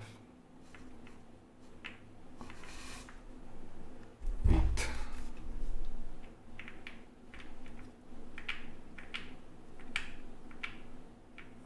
I'm not sure you can see it. There is some flex if you would pressure on the switch on the keyboard, I mean. Yeah, I hope you can see. There's a bouncy feeling on this board, and it's quite a soft typing experience as usual OLED keyboard. Okay, turn on again the music. And finally, we finished build this board. Sorry, I cannot speak too loud because this is almost got to the morning at my time. Okay, so I think the tonight build is very challenging in terms of the keyboard itself and the process, everything we have through from start to finish. And yeah, I want to thank you guys for you who joined the stream from first until the end.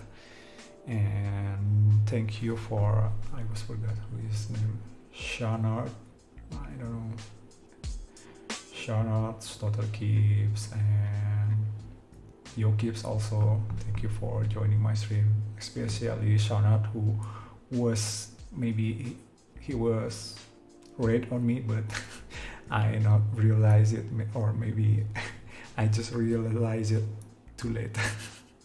So thank you very much.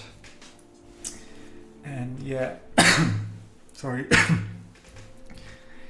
Maybe yeah, we will see again on my next build keyboard. I'm not sure what days is it, because yeah, I don't have fixed schedule, but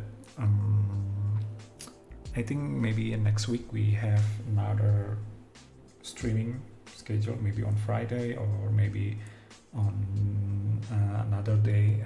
Let me see the time is it sweet for me.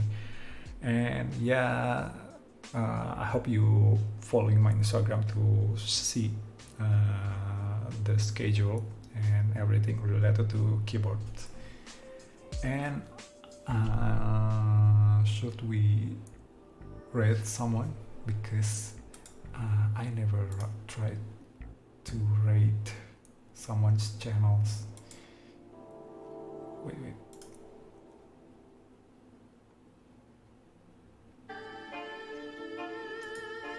Rate channel. I said it before and I'll say it again. Life moves pretty fast. You don't stop and look around once in a while, you could miss it.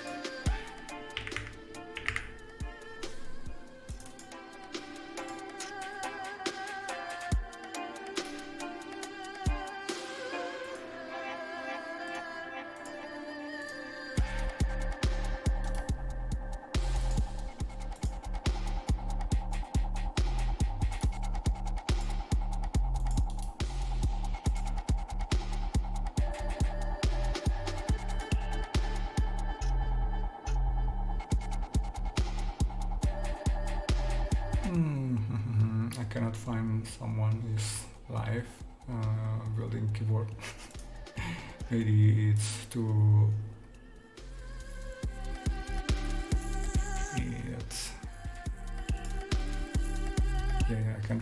I cannot find any.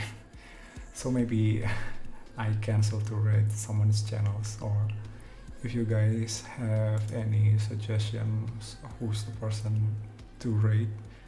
But I think it is better if I end up this stream tonight.